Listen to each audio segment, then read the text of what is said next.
vyks anglų kalba, aš tik tai savo sveikinimo kalbą pasakysiu lietuvių kalba, labai trumpai. Sveikinti susirinkusius čia tam, kad galėtume aptarti svarbiausius 2023 metų įvykius ir procesus, kurie turėjo įtaką Lietuvos užsienio politikai ir saugumui, bei be abejo pažvelgti į 2024-uosius, į tuos iššūkius, kurie laukia mūsų. Šiandien turėsime galimybę aptarti situaciją Ukrainoje, Ukrainos kovą už laisvę ir visos Europos ir vakarų pasaulio saugumą. Be abejo aptarsime NATO atsaką į susidariusią situaciją ir Vilniaus NATO viršūnių susitikimo sprendimus bei jų įgyvendinimą praktikoje artėjant viršūnių susitikimui kitais metais Vašingtone. Diskutuosime ir apie dirbtinį intelektą. Turbūt suvokiame, kad šiandienos technologinė situacija labai stipriai sąlygoja politinius procesus, tad natūralu, kad ir mes juos turime apriepti. Bet pradžioje norėčiau padėkoti mūsų partneriams, kurių dėka ši konferencija jau 9 metus vyksta ir yra labai reikšmingas renginys užsienio politikos ir saugumo politikos kalendoriuje. Mūsų tradicinis partneris yra Konrado Adenauerio fondas, taip pat šiais metais prie konferencijos organizavimo prisideda Baltijos-Amerikos Freedom Foundation. Tai jų dėka mes turėjome galimybę pakviesti svečius, jų dėka turime galimybę susitikti su jumis ir taip pat be abejo sveikinti su tais, kurie šią konferenciją stebi iš televizoriaus ar monitorių ekranų.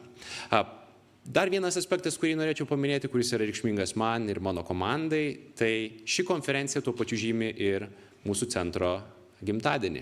Mes šiemet minime 17-ąjį gimtadienį, pradedame pilnametystę 18 metus ir tai yra labai džiugi aplinkybė, todėl kad Rytų Europos studijų centras auga, stiprėja, o šiemet įrodė, kad gali organizuoti pačius svarbiausius tarptautinio lygio renginius. NATO viešasis forumas, kuris vyko NATO viršūnių susitikimo metu, buvo, turbūt drąsiai galime teikti, sėkmingiausias NATO viešasis forumas per visą NATO viešųjų forumų istoriją. Tai kartelę užkėlėm aukštai ir tai be abejo yra pirmiausiai mano visos komandos ir visų prisidėjusių, taip pat ir partnerių indėlis. Ir pačiai pabaigai, vis tik tai ši konferencija yra skirta, kaip ir minėta, prisiminti mūsų diplomatijos šefą Stasių Lozoraičių, žmogų, kuris vadovavo arba dirigavo Lietuvos užsienio politikai tarpukariu, o taip pat išlaikė valstybingumo giją okupacijos metu. Ir visuomet mūsų konferencija lydi viena jo citata, kurią ir norėčiau pabaigti savo sveikinimo žodį. Prisimindami mūsų didžiąją praeitį, tikėdami patriotizmu, ir manydami, kad tarptautiniai santykiai turi būti tvarkomi išminties pagrindais, mes, lietuviai, tikime laimingą Lietuvos ateitimi. Mes taip pat tikime laimingą Lietuvos ateitimi ir viliuosi, kad ši konferencija prisidės prie refleksijų ir idėjų ateičiai. O dabar norėčiau pakviesti sveikinimo žodį tarti mūsų partnerį, Konrado Adenauerio fondo vadovo Baltijos šalyse, Oliverį Morvinskį. Oliver, please.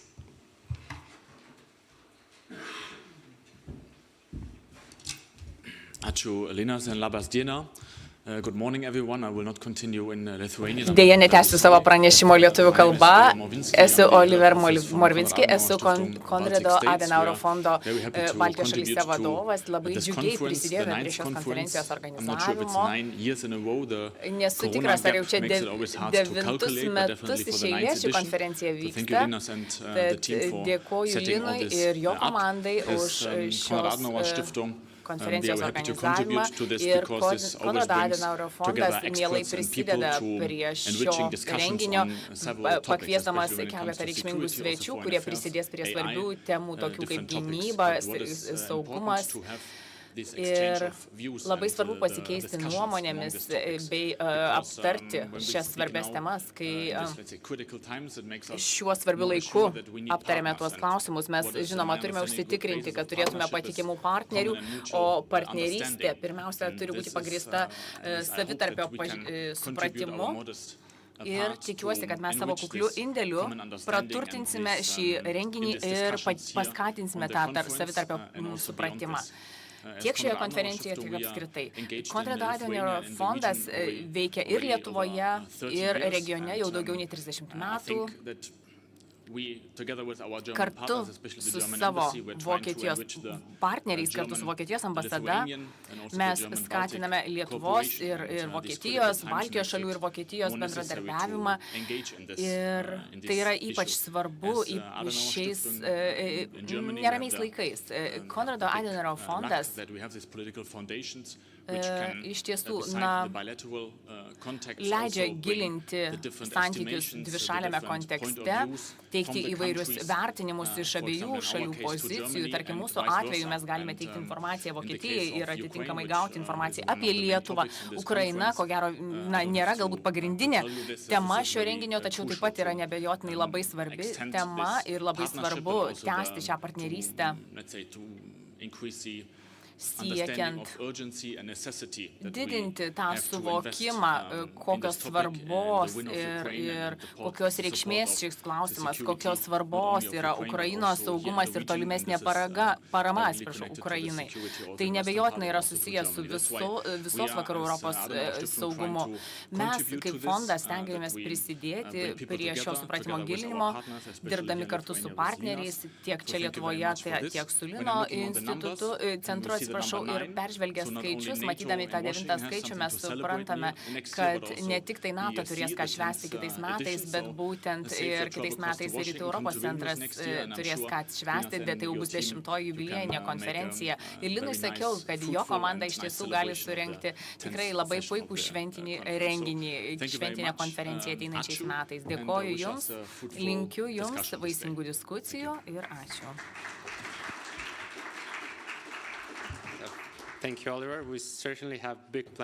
Ačiū, Oliveri. Taip, mes iš tiesų rengiamės tikrai didelius planus jubiliejiniai konferencijai. Šiek tiek kalbėsime apie tai irgi. Dabar norėčiau pakviesti Ingridą Laurinavičienę, Baltijos-Amerikos Laisvės fondo koordinatorė Lietuvoje, jos įžanginiam žodžiui. Ir tik tai trumpai, jeigu jums reikia vertimo į lietuvių kalbą, salės gale yra ausinės.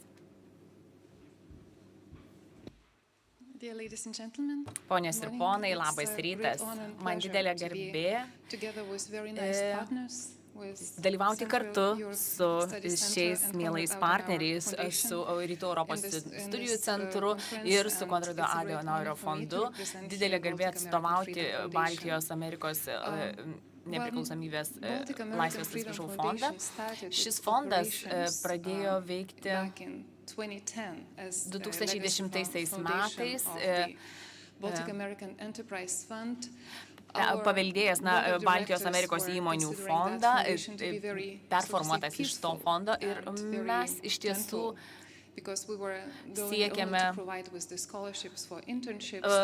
tvarių ir taikių tikslų. Mes ne tik tai teigiame įvairias stipendijas ir finansavimo studijų programoms, 11-okams suteikiame galimybę vykti į JAV mainų programoms. Tačiau 2014 metais, kai prasidėjo karas Ukrainoje, situacija pasikeitė ne tik Europoje apskritai, tačiau mūsų fonde, Baltijos-Amerikos Laisvės fonde. Ir mūsų vadovai nusprendė, kad turime prisidėti prie saugumo Baltijos šalyse didinimo. Būtent dėl to ši iniciatyva, Baltijos-Amerikos saugumo mainai, ta iniciatyva leidžia mums finansuoti tokias konferencijas kaip šiandieninė.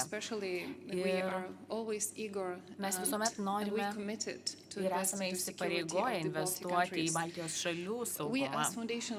Mes kaip fondas negalime pirkti ginkluotės, negalime pirkti tankų ar bairaktarų ar net kulkų. Tačiau kuo mes galime padėti, mes galime keistis žiniomis, keistis idėjomis, žiniomis, kurti tinklaveikos galimybės ir dėl to labai džiaugiamės galimėdami prisidėti ir būdami vienais iš rėmėjų šios konferencijos. Tai mums tikrai didelė garbė ir malonumas finansuoti 3 garsių šios konferencijos dalyvių keliones. Būtent noriu šiltai pasveikinti Lietuvoje poną Michaelą Kaufman, Ashley Rhodes ir Peter Ruff, kurie į šią konferenciją atvyko ir iš tiesų dalyvau šios dienos konferencijos diskusijose. Taip pat labai norėčiau pasveikinti Rytų Europos studijų centrą bei Liną asmeniškai su šią konferenciją ir taip pat noriu pasveikinti jūsų centrą su sukaktimi. Linkiu jums įdomių ir naudingų diskusijų bei smagių pažinčių. Dėkoju už dėmesį. Ačiū.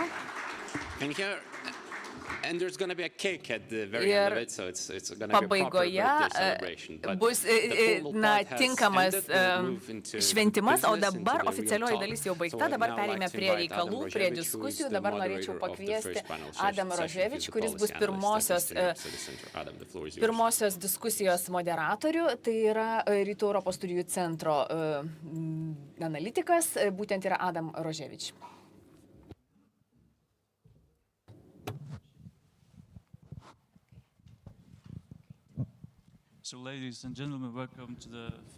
Ponios ir ponai, sveiki atvykę į pirmą mūsų ekspertinę diskusiją šioje jau devintoje konferencijoje skirtoje tarptautiniai politikai.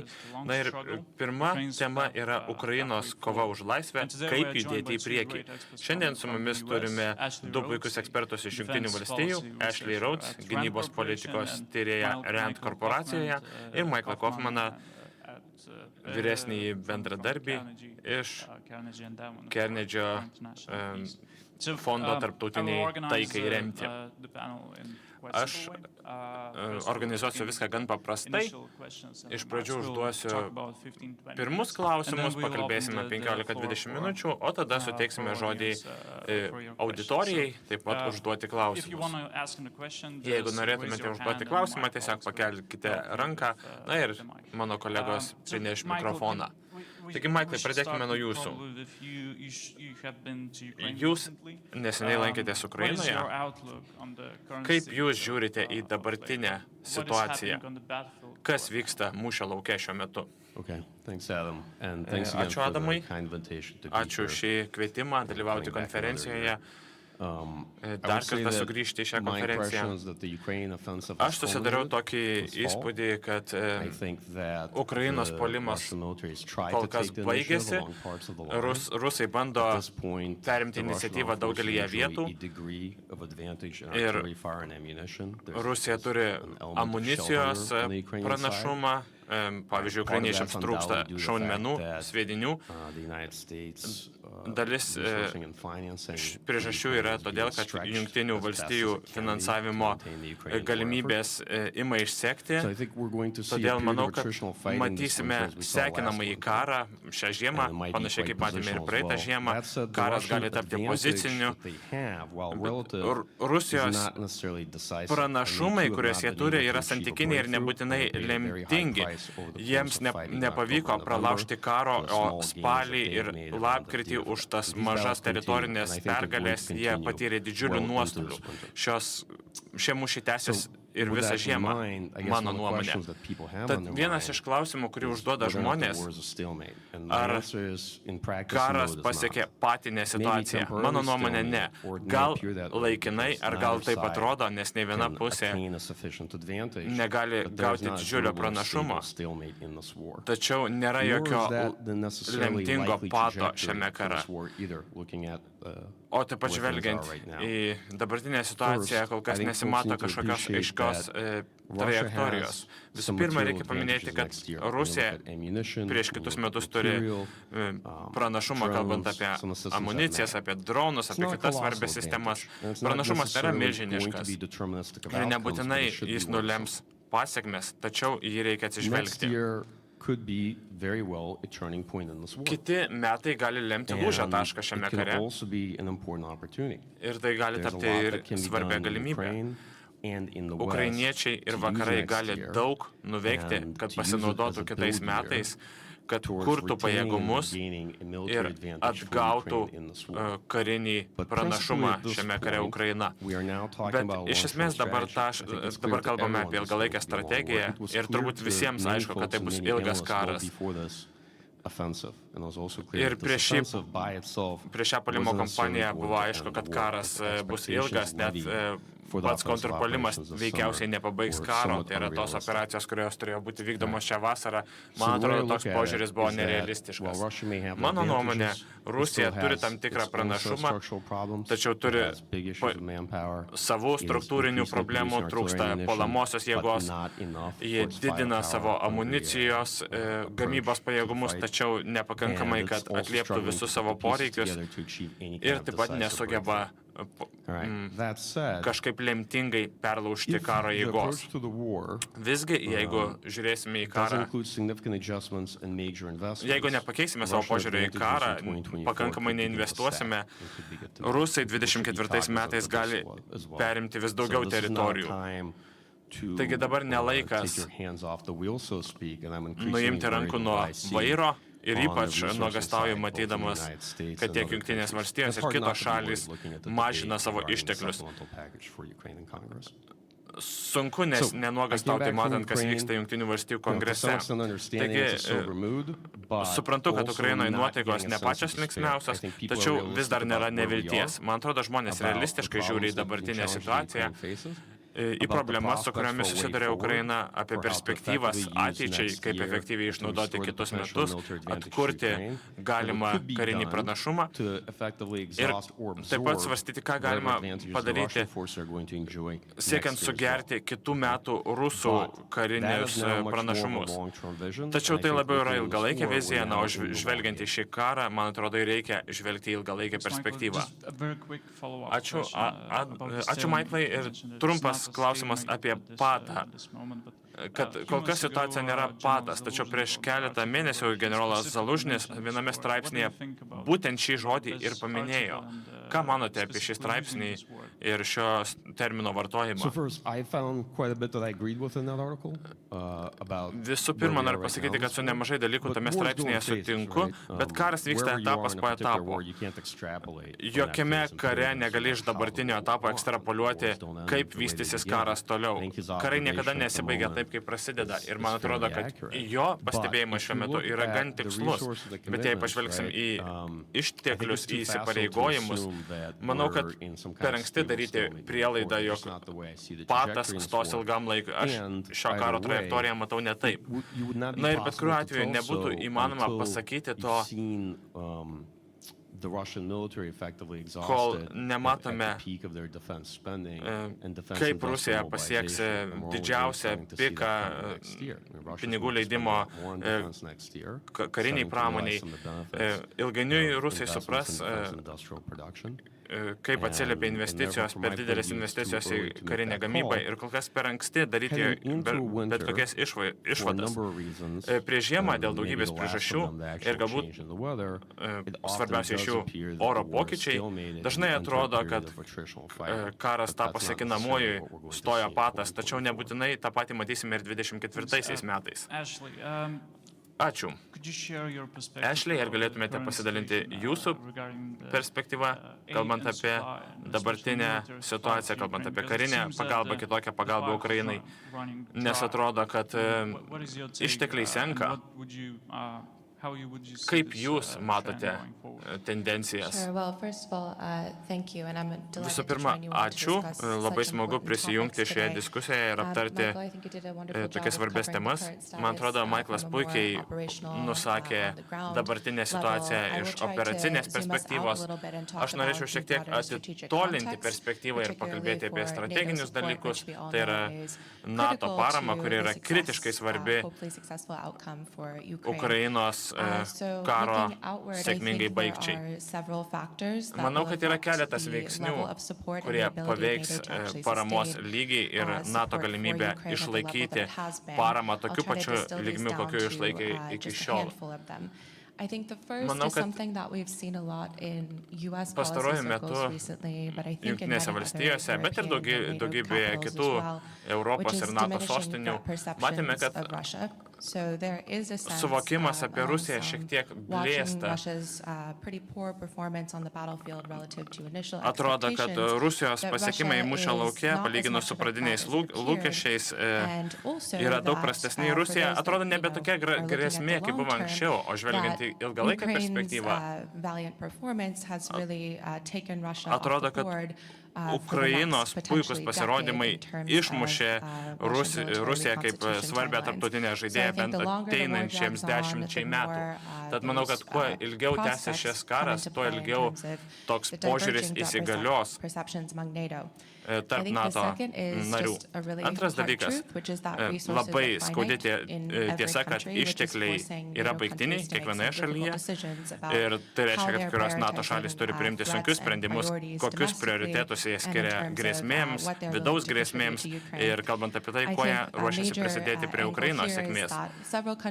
Kai kurios šalys teigia, kad jų ištekliai išseko, jie nebegali skirti Ukrainai to, ko šiai šaliai reikia. Na ir svarbu, kad šalys matytų, kokia svarba skirti šios išteklius Ukrainai, tačiau matytų ir kokios spragos atsiveria siekiant užpildyti savo pačių pajėgimus. Taip pat kalbant apie prioritetus, nepaslaptis, kad kiekviena šalis turi nacionalinius interesus, kuriuos turi suderinti su šiuo karu. Na ir apskritai reikia žiūrėti, kaip NATO balansuoja tarp savo prioritetų, tarp Rusijos kaip didžiausios įvardytos grėsmės ir terorizmo kaip antrosios grėsmės.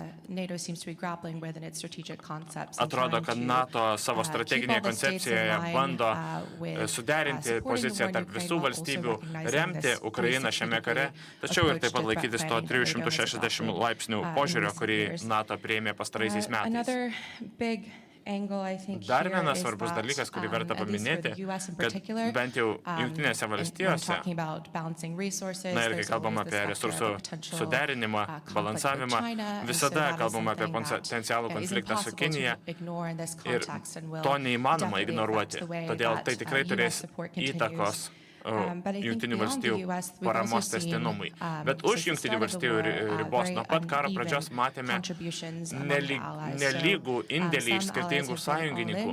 Kai kurie sąjungininkai metė viską, ką gali, sakyčiau, kad Lietuva yra viena iš jų, tačiau Vengrija ar Turkija netaip aktyviai prisidėjo. Na ir tos įtampos tik dar labiau išsiryškins bėgant karui. Dar vienas dalykas, kurį noriu paminėti, kad potencialios branduolinės eskalacijos spektras tikrai apriboja šalių paramą ir norą remti Ukrainą. Na ir galiausiai labai svarbus dalykas, kad tiek Jungtinėse valstijose, bet ir Europoje tuo pačiu netrukus vyks daugybė rinkimų. Na ir ta galimybė, kad keisis lyderiai, keisis tuo pačiu, keisis ir politika Ukrainos atžvilgiu ir tai nulems ilgalaikę paramos trajektoriją.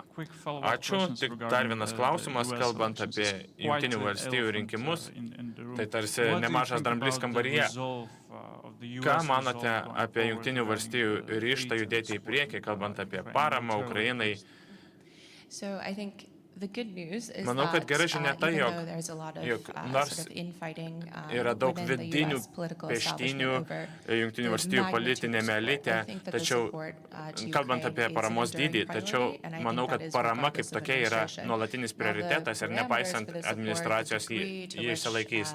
Na, kalbant apie paramos parametrus, apie tempą, tai gal ir baimė, kad tai galbūt keisis. Na, kol kas visi galime tik spėlioti, kas bus kitas prezidentas, bent jau Liepą žinosim, ką nominuos respublikonai, tačiau žvelgiant į respublikonų administraciją,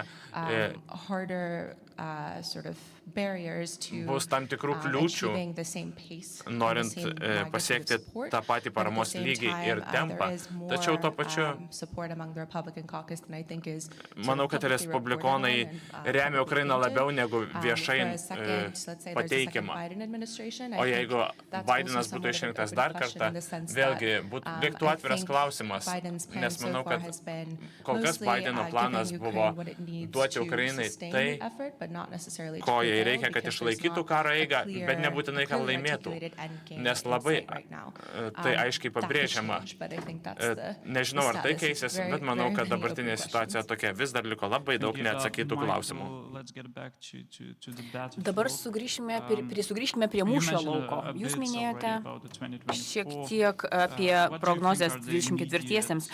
Kaip galvojate, kokie yra artimiausi tikslai tiek Ukrainos, tiek Rusijos, kalbant apie 24-uosius? Na, nelengvas klausimas. Ukraina, Rusija. Kalbant apie Rusiją, tai Rusijai lieka tikslas ir toliau išlaikyti visą Donbaso teritoriją ir kitas anksčiau aneksuotas, bet nekontroliuojamas teritorijas. Tačiau išlikti tiesiog kaip valstybei Rusijai, nepaisant to, kas vyks mūšio lauke, nepaisant atakų lygio, mes galbūt matysime vėl tokių nemažų išpolių iš Rusijos pusės ir bus bandoma sunaikinti Ukrainos valstybingumą, tikrai nebejotinai tokias pastangas matysime. O Ukrainai, tai reiškia pirmiausia, jų tikslai tai yra išvaduoti savo užimtas teritorijas, tik tai klausimas, kaip tą padaryti, karinė, kokia strategija, kokie bus pasirinkimai, kovinės operacijos ir kokie kariniai tikslai, atsiprašau, bus. Tai turi būti pagrįsta sėkmės teorija. Ir klausimas yra, ar mes dar matome kažkokį kelią, kaip to pasiekti. Tačiau tam reikės esminių pokyčių, tiek strategijos, tiek reikės Ukrainai spręsti turimus klausimus, taip pat reikės ir vakarams spręsti turimas problemas, kalbant apie išteklių tiekimą, apie sprendimų priėmimą gerokai iš anksto. Kalbant apie, kodėl esame tokioje padėtyje dabar, dėl to, kad nelabai tinkamai skirstėme išteklius lig šiol ir ateičiai, nesame suplanavę kažkokių tai finansavimo ar išteklių puolimo operacijoms. Ir taip yra dėl to, kad per tas pastarosius keletą metų mes nepriėmėme reikiamų sprendimų. Ir ne tik kalbu apie JAV, bet kalbu ir apie kitas valstybės, apie ginkluotės gamybą, apie Europos valstybių tam tikrus esminius sprendimus, kurie buvo esminiai šiam karui. Ir būtent taip atsidūrėme šioje situacijoje ir turime galvoti apie ilgalaikės investicijas, apie ilgalaikius sprendimus ir dėl to turime priimti esminius sprendimus jau dabar, kad galėtume nulemti Ukrainos pergalę ateityje, ar 24 ar 25 metais. Tai nesame jau toje padėtyje, kad galvotume apie karą, tik tai apie galimybę priešintis ir padėti dar atlaikyti tą karą 2 mėnesius ar panašiai. Mes turime siekti kažkokių tai pokyčių, kitokių įvykių. O kalbant iš vakarų pozicijos, ką aš galėčiau pasakyti? Vakaruose, mano nuomonė, ko mums reikia.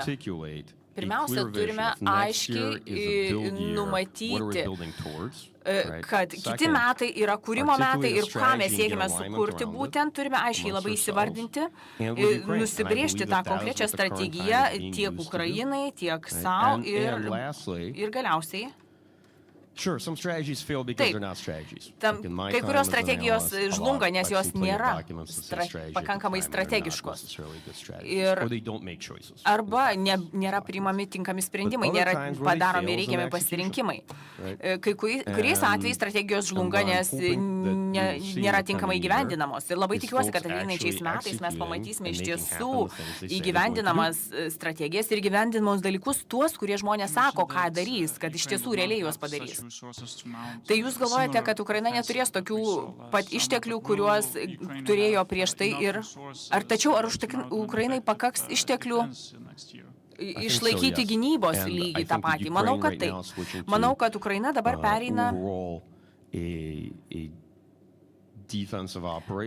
prie gynybinių operacijų ir aš manau, kad bando įsitvirtinti apkasuose ir man atrodo, kad tai rodo jų esminį tą gynybinį pranašumą prieš rusus. Jie nori išvarginti rusų kariuomenę.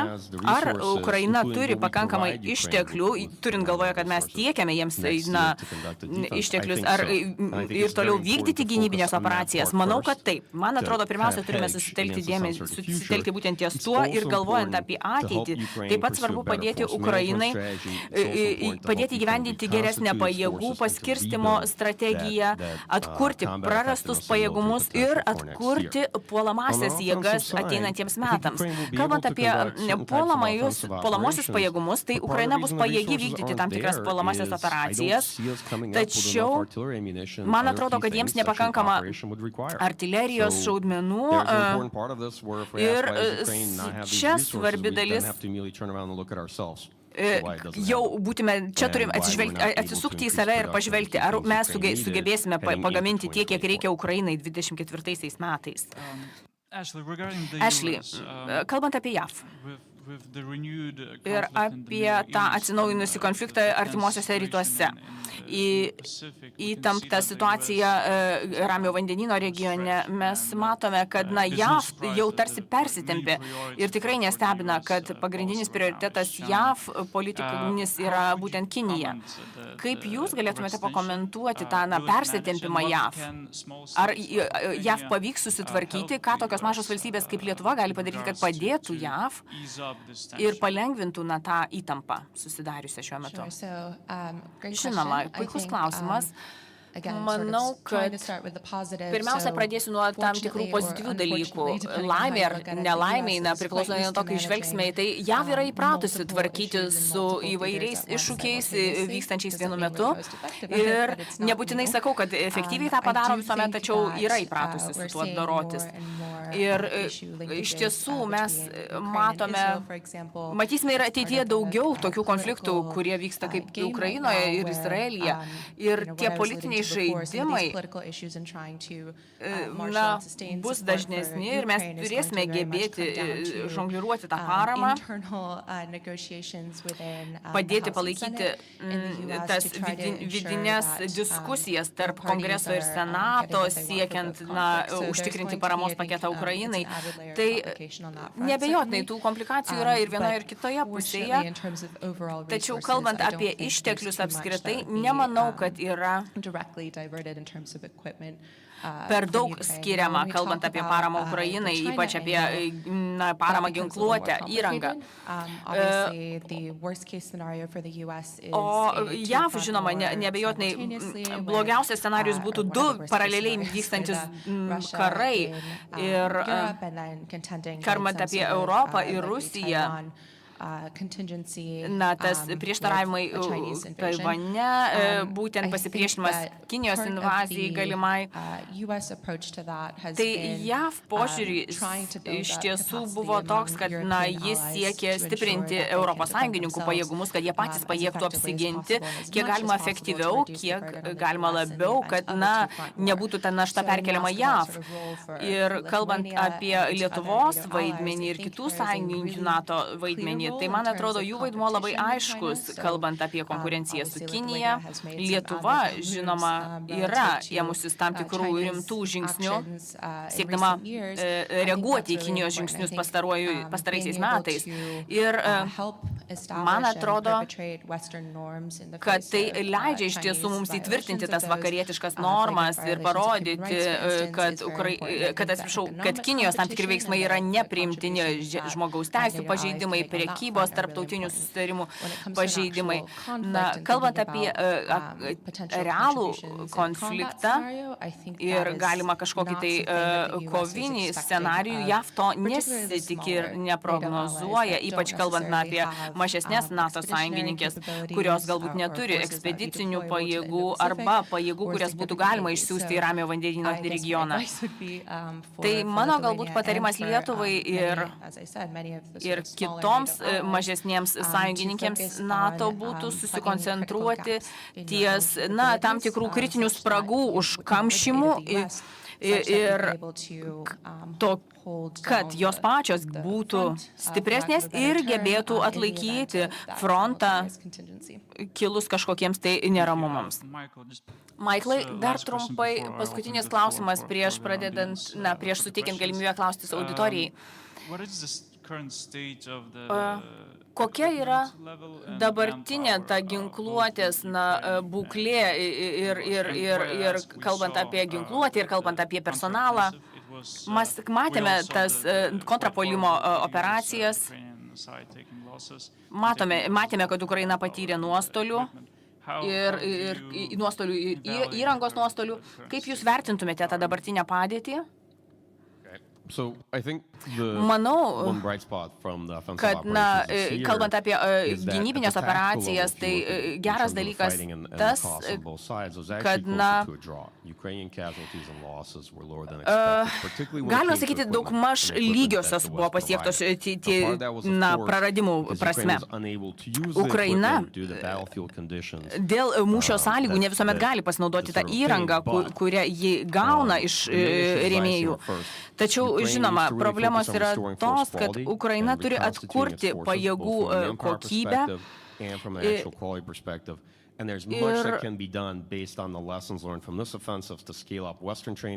Čia, žinoma, galima pasitelkti ir vakarų instruktorius, vakarų valstybių apmokymą, tačiau tam reikia bent kelių mėnesių. Kitas aspektas, kurį aš matau, dabar iš tiesų matomas tam tikras amunicijos deficitas fronte, nes ką mes galime šiuo metu padaryti, mes tiesiog galime padidinti gamybos pajėgumus vakaruose, kad galėtume kompensuoti būtent tą susidariusių ginkluotės deficitą. Tai Ukrainos pajėgų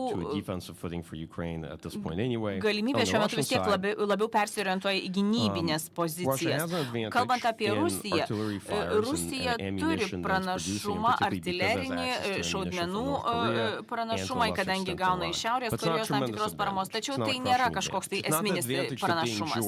Ne toks pranašumas, kuriuo jį galės naudoti, kuriuo galės naudotis, tarkim, 22 pavasarį. Kalbant apie ginkluotę, Rusijos pajėgos turi esminį deficitą, tačiau jiems pavyksta stabilizuoti padėtį mobilizacijos dėka, tačiau dabar jiems jau trūksta, fizinių, žmogiškųjų išteklių, kad galėtų realiai vykdyti operacijas. Ir taip pat jiems trūksta žmonių, kurie galėtų palaikyti šalies ekonomiką, taip pat trūksta ir žmonių, kurie galėtų tęsti toliau šį vykstantį karą. Tai čia reikia kažkokių tai strateginių pokyčių.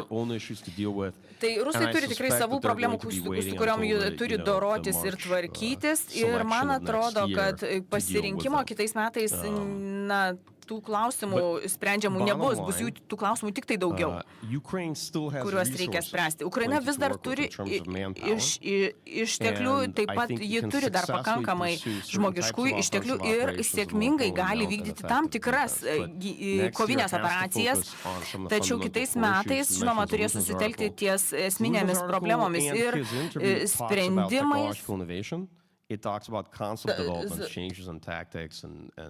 Zalūžnos straipsnių.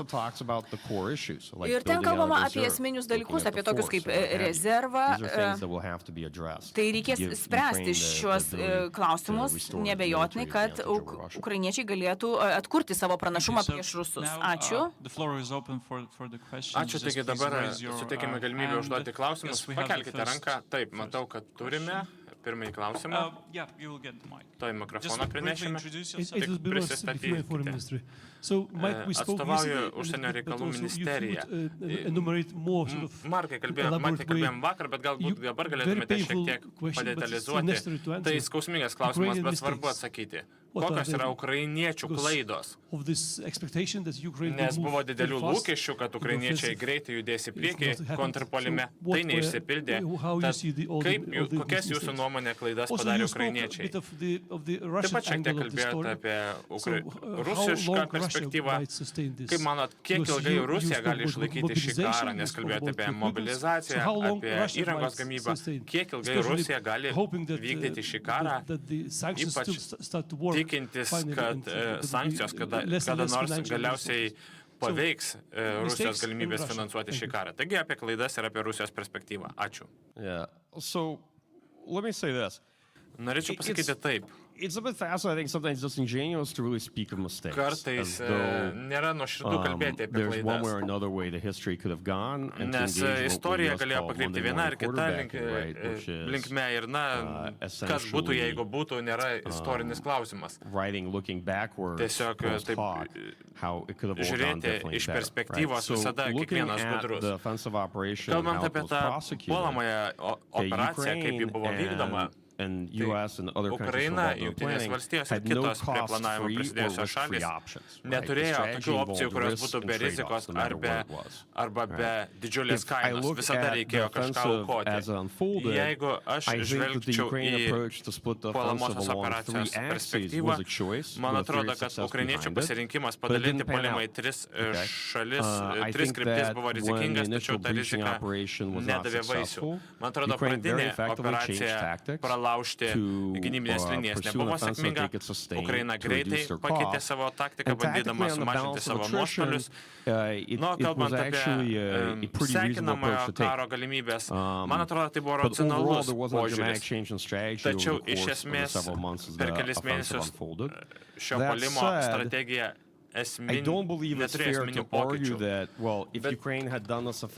Nemanau, kad sąžininga sakyti, jeigu Ukraina būtų kariavusi taip, kaip norėjo Jungtinių valstybių atstovai, kaip neseniai buvo rašoma Washington Poste, nebūtinai tai būtų sėkminga operacija. Istorija nėra tokia paprasta, kad kaip pasakai, jeigu būtume darę šitą ar aną, karas būtų perlūžtas. Tikrovė tokia, kad rezultatai niekada nenuspėjami. Kartais per karinės operacijas galima paruošti neblogą planą ir vis tiek nepasiekti sėkmės. Tačiau jeigu paklaustumėte, plačiai apibūdinti, man atrodo, kad ukrainiečių pasirinkimai rizikos buvo racionalūs, tačiau nebūtinai atnešė rezultatų. Man atrodo, tai, ką Zalužnas minėjo straipsnėje, paminėta daug teisingų dalykų. Man atrodo, lūkesčiai buvo per dideli, kad naujai apmokyti daliniai su vakariečių įranga galėtų labai daug pasiekti per įsikasusius rusus. Taigi, tai susiję su per dideliais lūkesčiais ir per mažu įvertinimu, kokie iššūkiai laukia ukrainiečių. Vakaruose vyravo tokia nuomonė. Ir galiausiai neaišku, ar Ukraina neturėjo pakankamai įrangos, gal ir turėjo nemažai, tačiau neturėjo visų įgalinčių veiksnių, kad operacija būtų sėkminga, kad būtume pateikia geriausią, efektyviausią įrangą ir kitus veiksnius. Atsakymas gan platus, bet mano nuomonė, aš nelinkęs manyti, kad išvengus tam tikrų klaidų istorija būtų pasikeitusi. Per paprasta teikti, kad žinotum, kas buvo geriausias ar blogiausias sprendimas. Bet vieną dalyką norėčiau paminėti. Dažnai mane glumindavo, arba bent jau nesuprasdavau, kodėl Ukraina norėjo taip ilgai ginti Bakhmutą, nes tai kainavo labai daug. Ir į Bakhmutą vasarą ir rudenį paskirti vienus labiausiai patyrusių dalinių. Man atrodo, kad tie daliniai būtų atnešę daugiau naudos pietuose strateginėme puolime. Tačiau vėl, tai yra asmeniniai pasirinkimai ir kiekvienas analitikas interpretuos juos skirtingai. Negalima sakyti, kad jeigu Ukraina netiek daug dėmesio būtų skirsi Bakhmutui, kažkas būtų pasikeitę. Viskas nėra taip paprasta. Thank you, Adam. Thank you very much, speakers, for your Ačiū, Adamai, ačiū pašnekovams. Aš esu Alvydas Medelinskas, esu politologas atstovaujantis Mykolo Riomerio universitetui. Nuo 2017 metų jau mano gyvenimas pasidalijęs per pusę gyvenimo skirta Ukrainai, skaitant ir dabar, pusę Lietuvai ir diskusijoms su partneriais apie Ukrainą. Prieš tai kalbėjome apie Donbasą, dabar daugiausiai apie Juodąją jūrą ir Dnipro bei Donbaso regioną. Kaip tik prieš 10 dienų grįžau iš Ukrainos. Ir kai kalbu su žmonėmis, police, National Guard, Aišku, turiuomenį policiją, nacionalinę gvardiją, pasieniečius, kai kuriuos ir kariškius. Jie man sako, kad egzistuoja 3 svarbiausi dalykai, kurių jie tikisi iš vakarų partnerių. Na, apie ką kalba ir mūsų diskusijos pavadinimas. Ir Ukrainos centre girdėjau, kad daugybė žmonių bando gyventi savo gyvenimą, kuris atrodytų kaip ekonomikos kūrimas, kasdienio gyvenimo atkūrimas, nepaisant visų dronų ir kruizinių raketų, kurios kas nuo karto praskrieja virš galvų. Tad jų klausimas buvo, ar lūkestis buvo, kad jie norėtų matyti kuo daugiau gynybos sistemų, kurias siųstų Ukrainai, tiek nuo kruizinių raketų, bet tiek ir antidroninių sistemų, tam, kad būtų įmanoma tiesiog atkurti ekonomiką, nebūtinai, kad būtų visiškai saugus gyvenimas. Ir aišku, tikisi ekonominės paramos. Antroji yra karinė parama. Na, čia viskas aišku. Bet trečia yra aiški žinutė, ko galima tikėtis iš ES ir NATO, kalbant apie galimą narystę šiuose organizacijose. Na ir mano klausimas toks, abiem pašnekovams. Kur jūs matot teigiamų naujienų, kalbant apie Ukrainą, iš šių 3 pagrindinių lūkesčių, kuriuos paminėjau.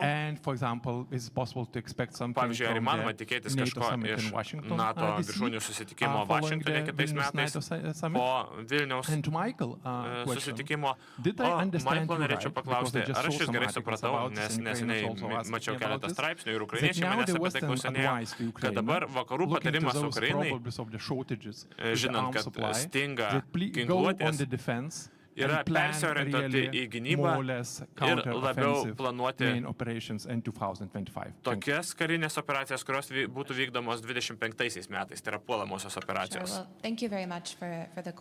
Labai ačiū už klausimą ir jūsų įžvalgas. Manau, kad kalbant apie pirmus 2 klausimus, manau, kad lūkesčiai turėtų būti atliepti ir priklausomai nuo to, aišku, kaip viskas vyks. Kaip klostysis NATO ryžtas ir toliau remti Ukrainą. Tačiau apskritai, manau, kalbant apie tęstinę karinę paramą ir, kaip jūs minėjot, tas gynybinės sistemas, kad būtų galima atkurti ekonomiką, ar bent jau palaikyti ekonominį gyvenimą, manau, kad lūkesčiai bus atliepti. Tačiau kalbant apie Ukrainos narystę ir kitų metų Vašingtono samitą, nesitikėčiau pamatyti kažką,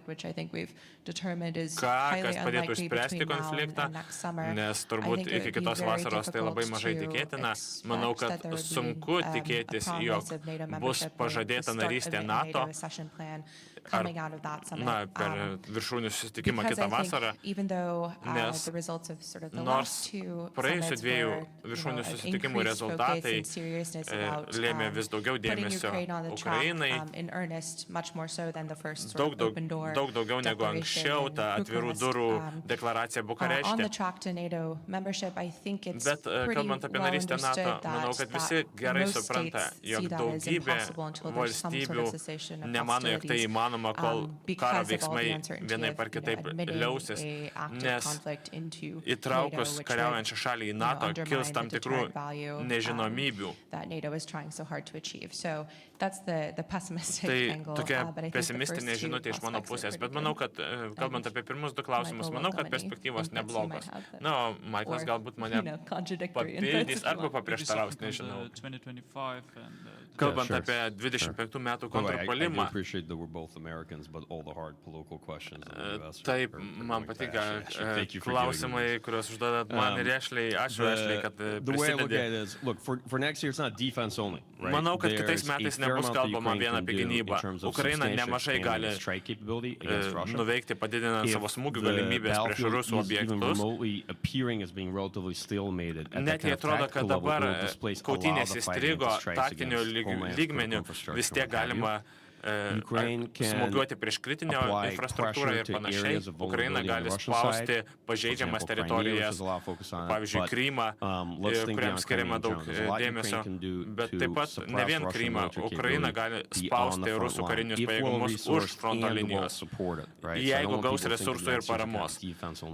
Nenoriu, kad manytume, jog kitais metais laukia vien gynyba, bet gynyba ir puolimas yra tarpusavėje susiję. Ir manau, kad pagrindinis prioritetas yra atsilaikyti nuo rusų puolimo ir pabandyti atgauti iniciatyvą ten, kur įmanoma. Tačiau manau, kad laukia, nežinau, jei 24 metų pabaigoje, tai 25 metais kažkoks reikšmingesnis puolimas. Dabar kalbant iš mano asmeninės perspektyvos ir taip normalu kalbėti, kad tai yra ilgas karas, kalbėti apie ateinančius 18 mėnesių, nes didžiulės karinės operacijos reikalauja bent kelių mėnesių, ar mokymai, įranga, visa tai planavimas, pavyzdžiui, užtrunka daugybę laiko. Ir tuo pačiu galvoti apie taip, kaip atkurti Ukrainos karinį pranašumą ir galimybę išsiveršti iš tokios situacijos, kuri yra patinė, sakykime. Nenoriu kelti nerimo, bet noriu, kad suprastumėte realybę, kaip skubu sulaukti vienybės iš vakarų šalių.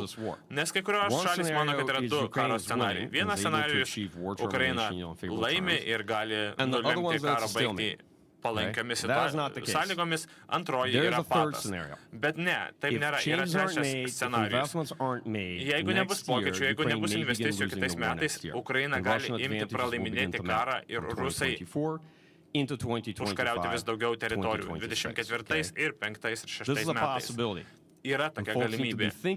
Ir reikia apie ją galvoti. Ir mano nuomonė, priimant visus sprendimus, reikia turėti tai omenyje, o ne daryti prielaidą, kad blogiausias scenarijus yra patas, tai yra kažkokios lygiosios. Jeigu šalis nesiruošia investuoti į Ukrainos paramą, ir žinoma, kad yra tokių šalių, karą tarsi bus lengviau vykdyti, tarsi karas eis savo eigą ir kad tai yra paprastesnė trajektorija, bet taip nėra ir noriu, kad visi aiškiai suprastume. Ir man atrodo, kad Ukrainoje labai suprantame jos svarbą, suprantame, kad Ukraina svarbi, bet karas nėra vien apie Ukrainą, tai yra apie Europos saugumą, todėl turime viso to nepamiršti taip pat. Turime dar vieną klausimą priekyje.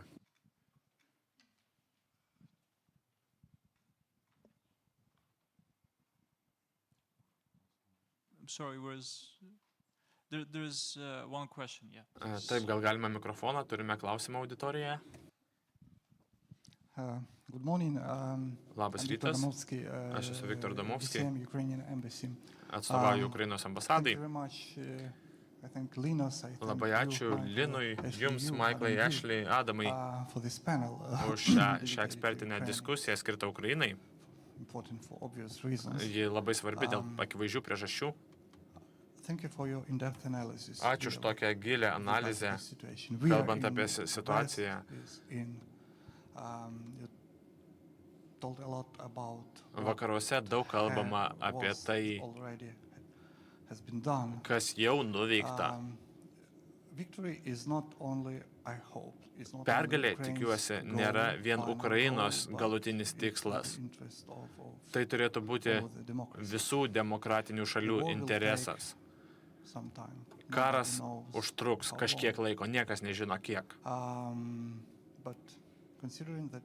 Bet žinant, kad tai yra mūsų bendras tikslas, tikiuosi, turiu omeny Ukrainos pergalę, tai mano klausimas būtų toks.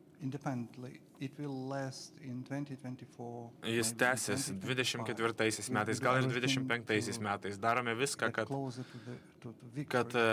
pergalė būtų paankstinta. Tai yra mūsų kariuomenė, mūsų tarptautiniai partneriai prisideda kaip gali. Bet ar galėtumėte padetalizuoti,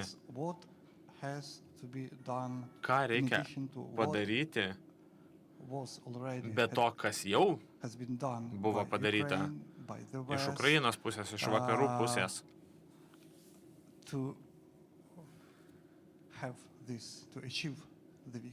kad būtų galima pasiekti pergalę. Na, o antrasis klausimas. Po pergalės Rusija liks, Rusija niekur nedings, Rusija nesikeis, imperializmas niekur nedings. Tad ką reikia daryti toliau po Ukrainos, na ir apskritai mūsų bendros pergalės. Labai jums ačiū.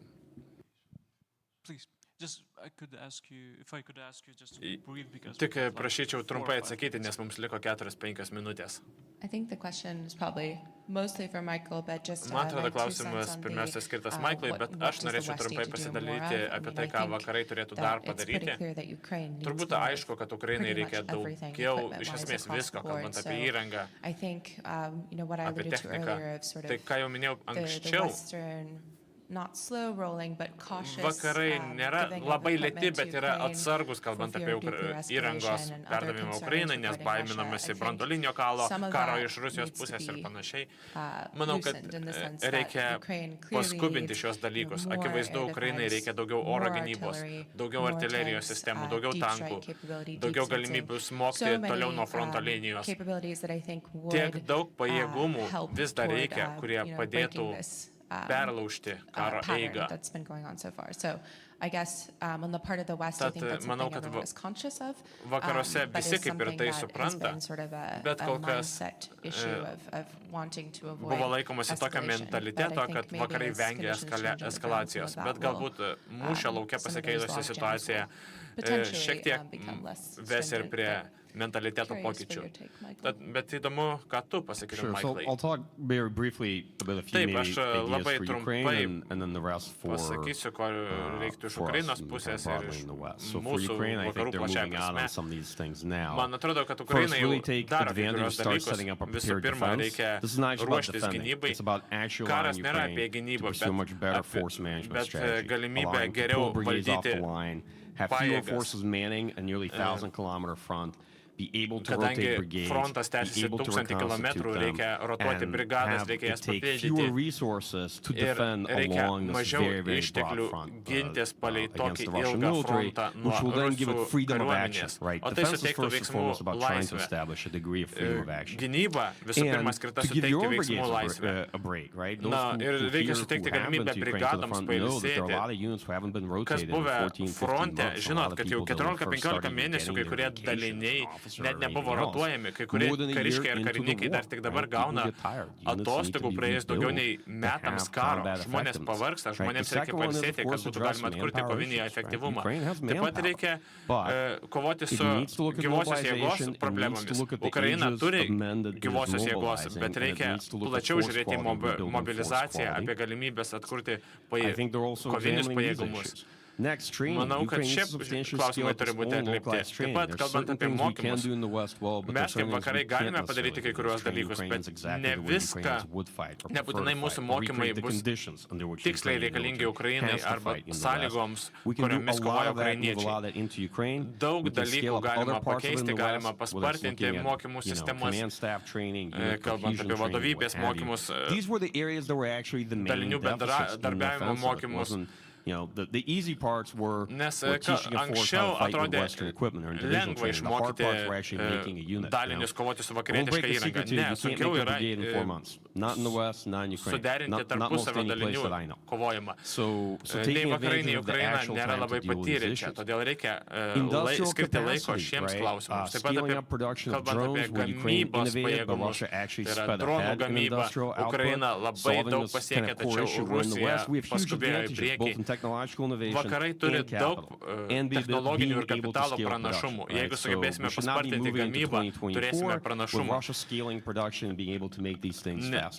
Nes rusai vis dar kažkaip sugeba spartinti savo gamybą. Na ir porą dalykų, nors jau laikas baigėsi. Turime racionalizuoti pajėgas, remontą, techninę apžiūrę. Ukraina gali daug remontuoti ir gaminti, bet taip pat mums reikia iš naujo įvartinti kai kuriuos politinius aspektus apie tai, kaip mes rėmėme Ukrainą šiame kare. Mes norime partneriai, tai Ukrainos karas, bet taip pat ir mūsų karas, mes dirbame prie žvalgybos, prie planavimo klausimų ir man atrodo, kad turime dar labiau įsitraukti, kalbant apie mokymų vadovus, patarėjus, kad viskas vyktų sparčiau. Negalime pradėti trečių karo metų ir vis dar neįsitraukti. Nekalbu, kad turime siųsti savo karius, tačiau reikia tam tikrų pagalbinių dalykų, kad Ukrainoje situacija keistųsi.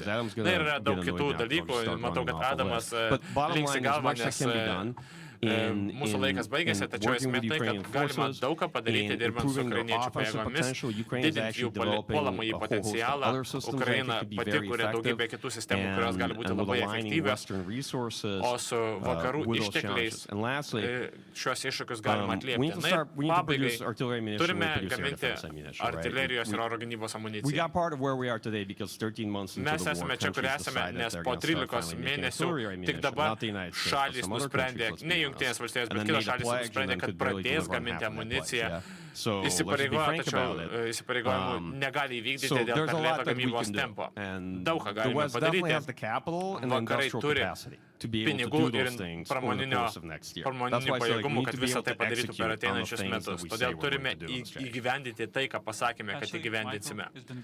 Ashley, Maiklai, ačiū labai, kad dalyvavote diskusijoje, pasidalinote mintimis. Na ir po kelių akimirkų prasidės antroji ekspertinė diskusija skirta dirbtiniam intelektui, tad norėčiau pakviesti Godą į sceną. Jei nematau Godos. Taip, Goda čia. Tai ačiū uždėmesį.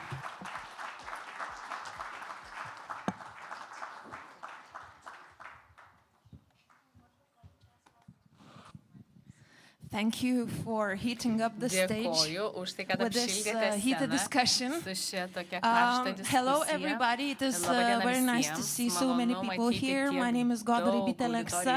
I'm a science journalist and, talking about artificial intelligence is really important nowadays.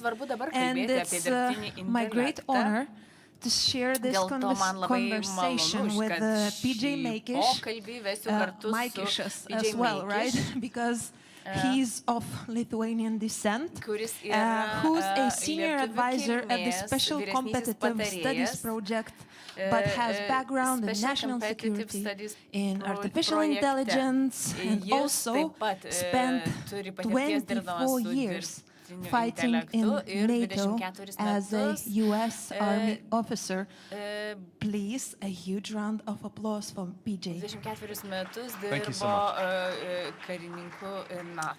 And as I said, today we are going to talk about artificial intelligence, basically the future of artificial intelligence. And when it comes to this topic, usually academics try to distinguish themselves as optimists or pessimists. Verčia, pasirinkti vieną pusę. Ar jie optimistai ar pesimistai. Tai kurioje pusėje jūs būtumėte? Pirmiausia, ačiū už gražų pristatymą. Sveiki, Linai, Inga, ir dėkoju visiems už svetingumą, dėkoju visai auditorijai. Noriu, kad šis dialogas būtų toks interaktyvus. Atsakant į jūsų klausimą, manau, kad aš stengiuosi būti dirbtinio intelekto realistas ir pasakyti, kad visas technologijas gali būti panaudotos tiek geriems, tiek blogiems tikslams. Ir istorijoje technologijų ir esame matę įvairiausių pokyčių, kai buvo panaudota elektra ar kiti išradimai. Tai su dirbtiniu intelektu matau, kad niekas kitaip nebus. Ir taip pat vertinu optimistiškai šios technologijos plėtrą, kadangi pastaruosius 4 metus mes nagrinėjame ateitį dirbtinio intelekto JAV. Esu dalyvavęs dirbtinio intelekto nacionalinėje komisijoje, jos darbe. Ši komisija buvo įsteigta, kadangi JAV jautė, kad nėra pasiruošusi tai būtent dirbtinio intelekto ateičiai, tai technologijai, kuri ruošiasi iš tiesų perimti daugelį visuomenės gyvenimo aspektų. Tai JAV, būtent tas komitetas, iš tiesų ėmėsi analizuoti įvairiausius dalykus. Ir daug įvairiausių tų komisijų buvo įsteigta. Tai toje komisijoje dirbau 2 metus nacionalinėje būtent dirbtinio intelekto. Ir mes...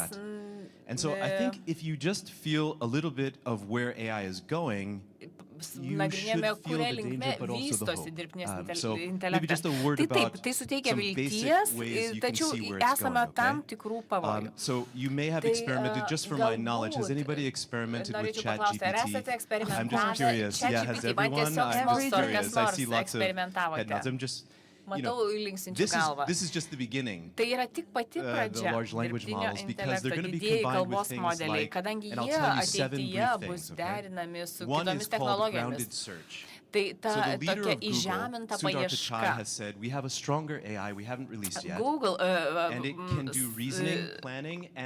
Google atstovai sako, kad jie turi dar gerokai stipresnį paieškos variklį nei ChatGPT ir jis apims daug įvairių sričių. Jie sako, kad jie leis atlikti tikrai pagrįstą paiešką. Tai reiškia, kad pats modelis paieškos gebės atlikti tą tokį mokslinį tyrimą asmeninį.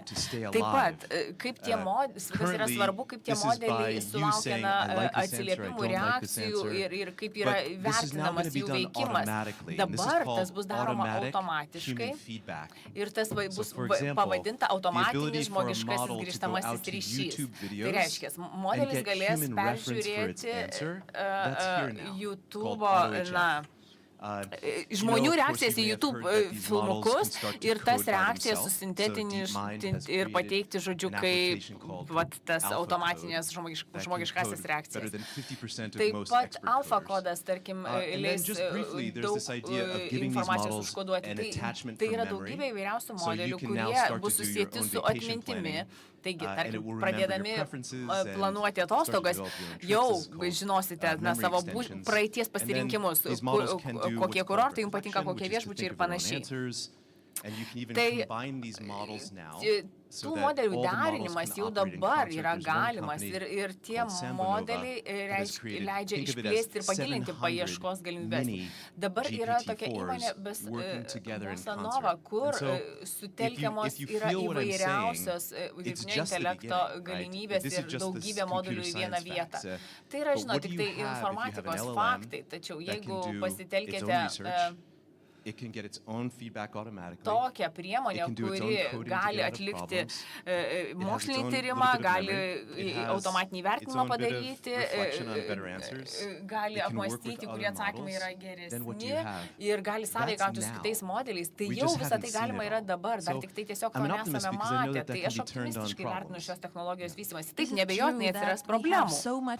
Ar tiesa, kad dabar jau yra tiek medžiagos, kad jeigu jau dabar sustotų visas dirbtinio intelekto progresas, jeigu kažkas, tarkim, nutiktų. Vis tiek turėtume pakankamai medžiagos tolimesniem tyrimam ir inovacijoms dar gal ateinantiems bent 30 metų. Taip, būtent taip ir yra.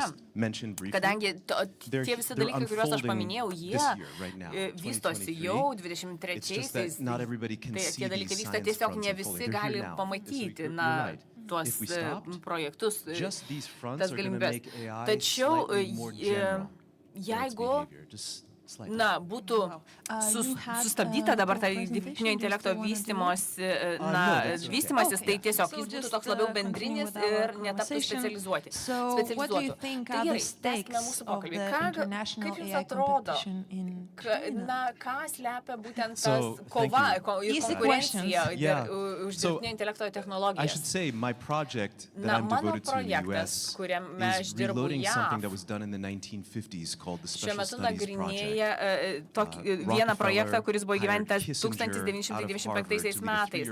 Rockefelleris pasamdė Kissingerį iš Harvardo, kad JAV pasiruoštų konkuruoti su Sovietų sąjunga. Tai nutiko 96 metais prieš Sputniko paleidimą. 56, atsiprašau. Ir JAV tuo metu labai trūko institucijų, net NASA dar nebuvo įsteigta ir negalėjo konkuruoti kosmoso erdvėje.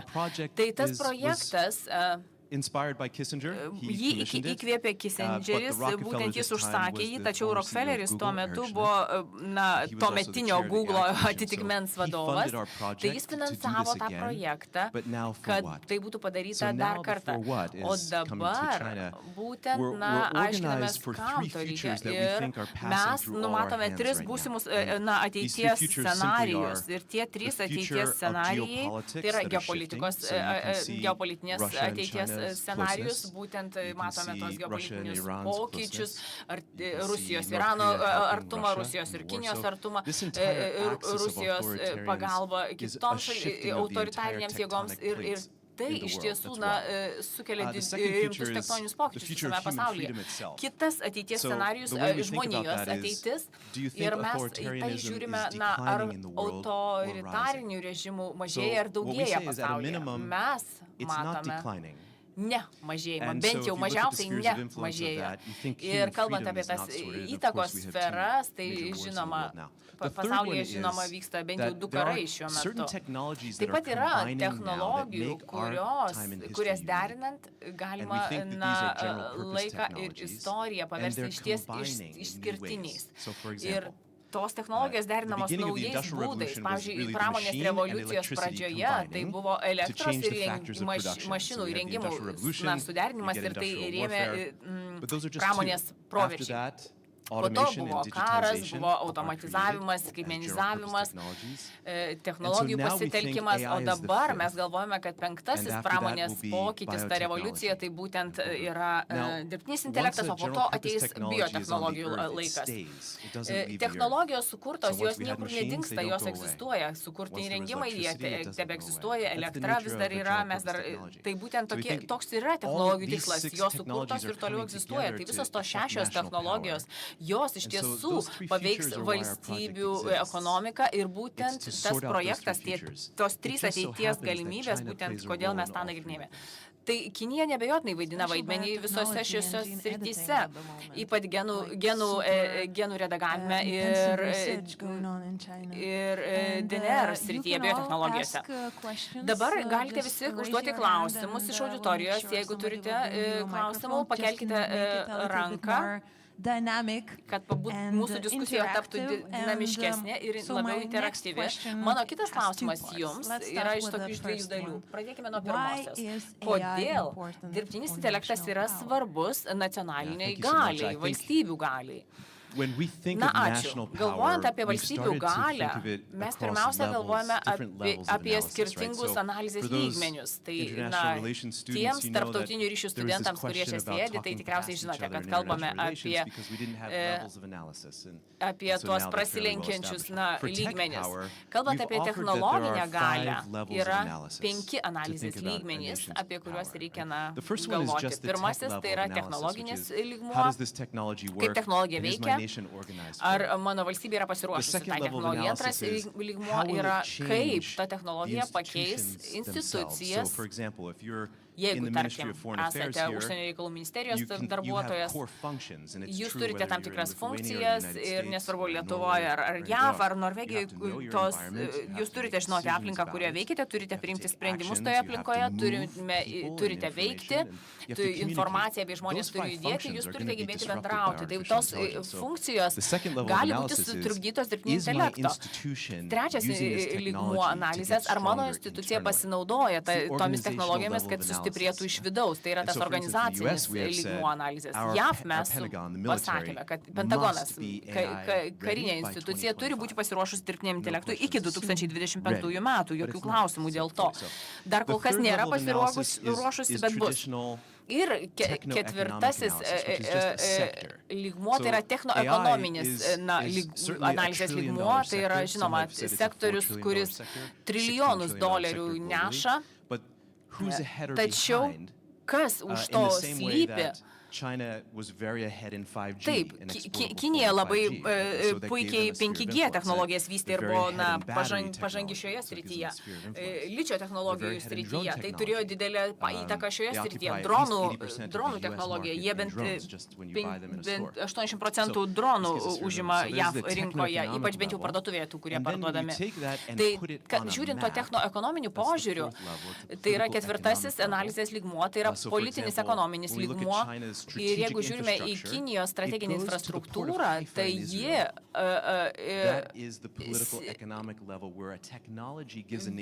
pralenkia Izraelį ir tai suteikia būtent valstybei tą galią. Ir tai turi ir istorinę plotmę, istorinį analizės lygmenį. Ar tai yra mano valstybės istorijos naudai, ta technologijos vystymas? Ar mano valstybė gebėjo pasinaudoti tą galimybę istoriją? Tai tas toks istorinis klausimas. Tai yra tos 5 plotmėmis, kuriomis mes vertiname būtent tą technologinę galę, technologinę pažangą.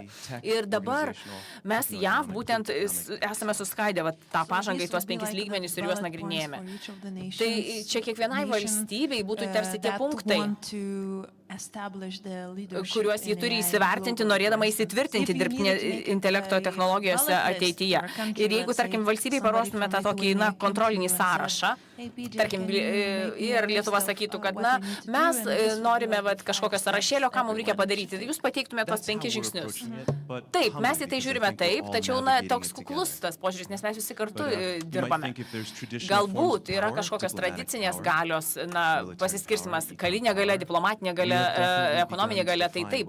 Mes taip pat vertiname ir technologiją, kitų valstybių galią. Ir Lietuvoje, man atrodo, viskas tas pat. Ar esate pasiruošę technologijų įgyvendinimui, ar institucijos tam pasiruošę? Dabar šiek tiek nerkime giliau. Kaip jūs matote ateitį dirbtinio intelekto ir jos poveikį globaliai geopolitikai?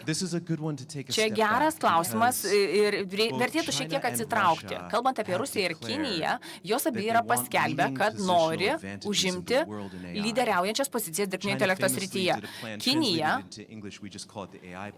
yra pristačiusi dirbtinio intelekto planą 2017 metais dar. Tai dar prieš tai tapo madinga savoka. Ta padarė.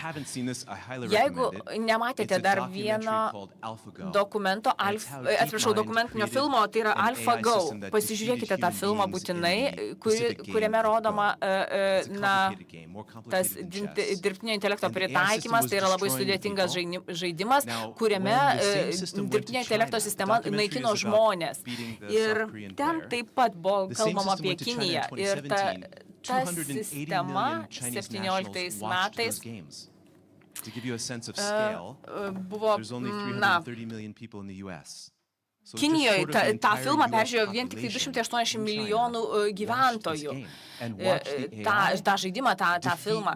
Ir žiūrėjo, kaip dirbtinis intelektas suniokojo vieną iš savo herojų. Ir iš tiesų, Xi Jinpingas jau tą mintį įsisavino ir jis suvokė, kad, jeigu norime tapti galia, mes turime užvaldyti šią technologiją.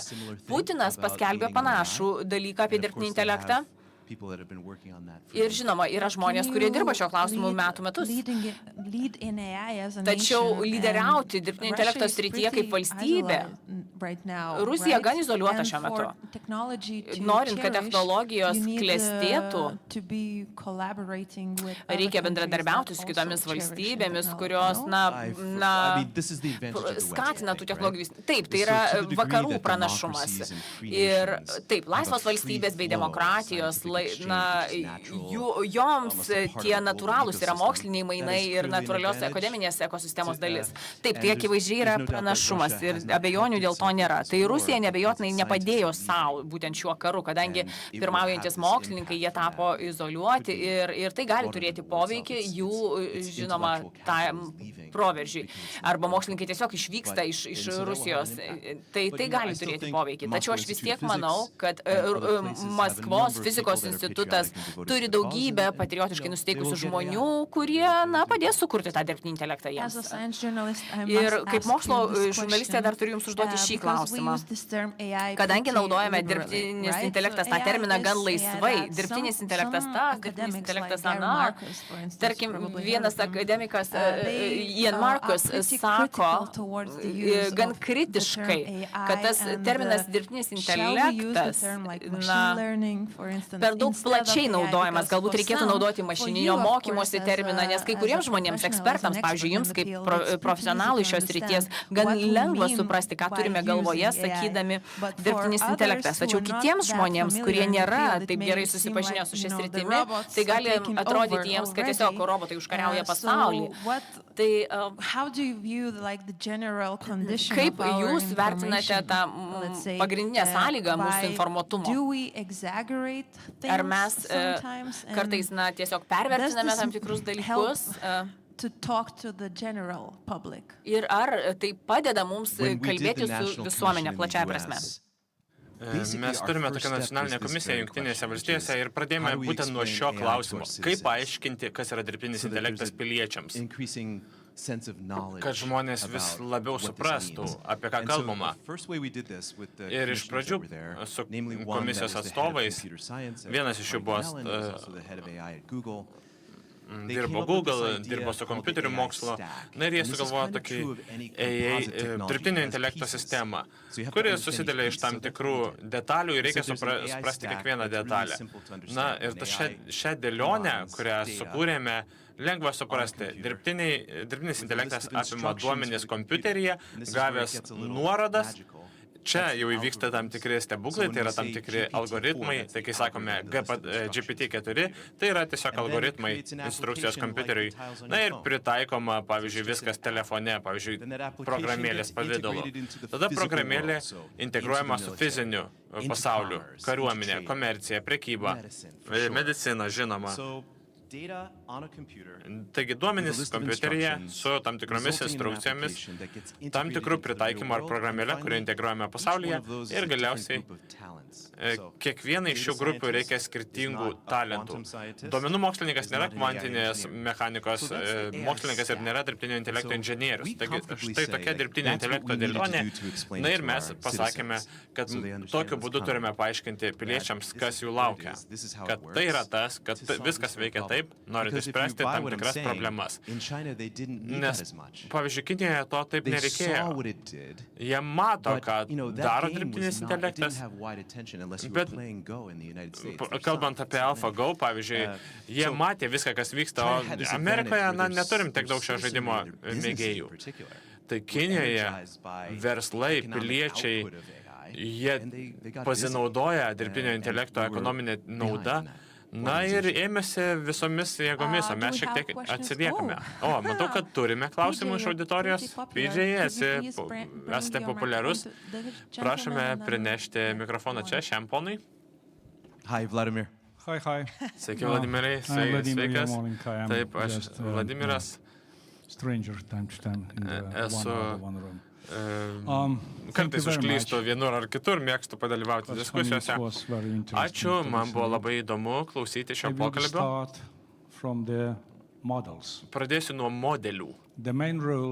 Pagrindinės taisyklės modeliams, modelių metodologijai yra turėti geriausią tiesiog modelį.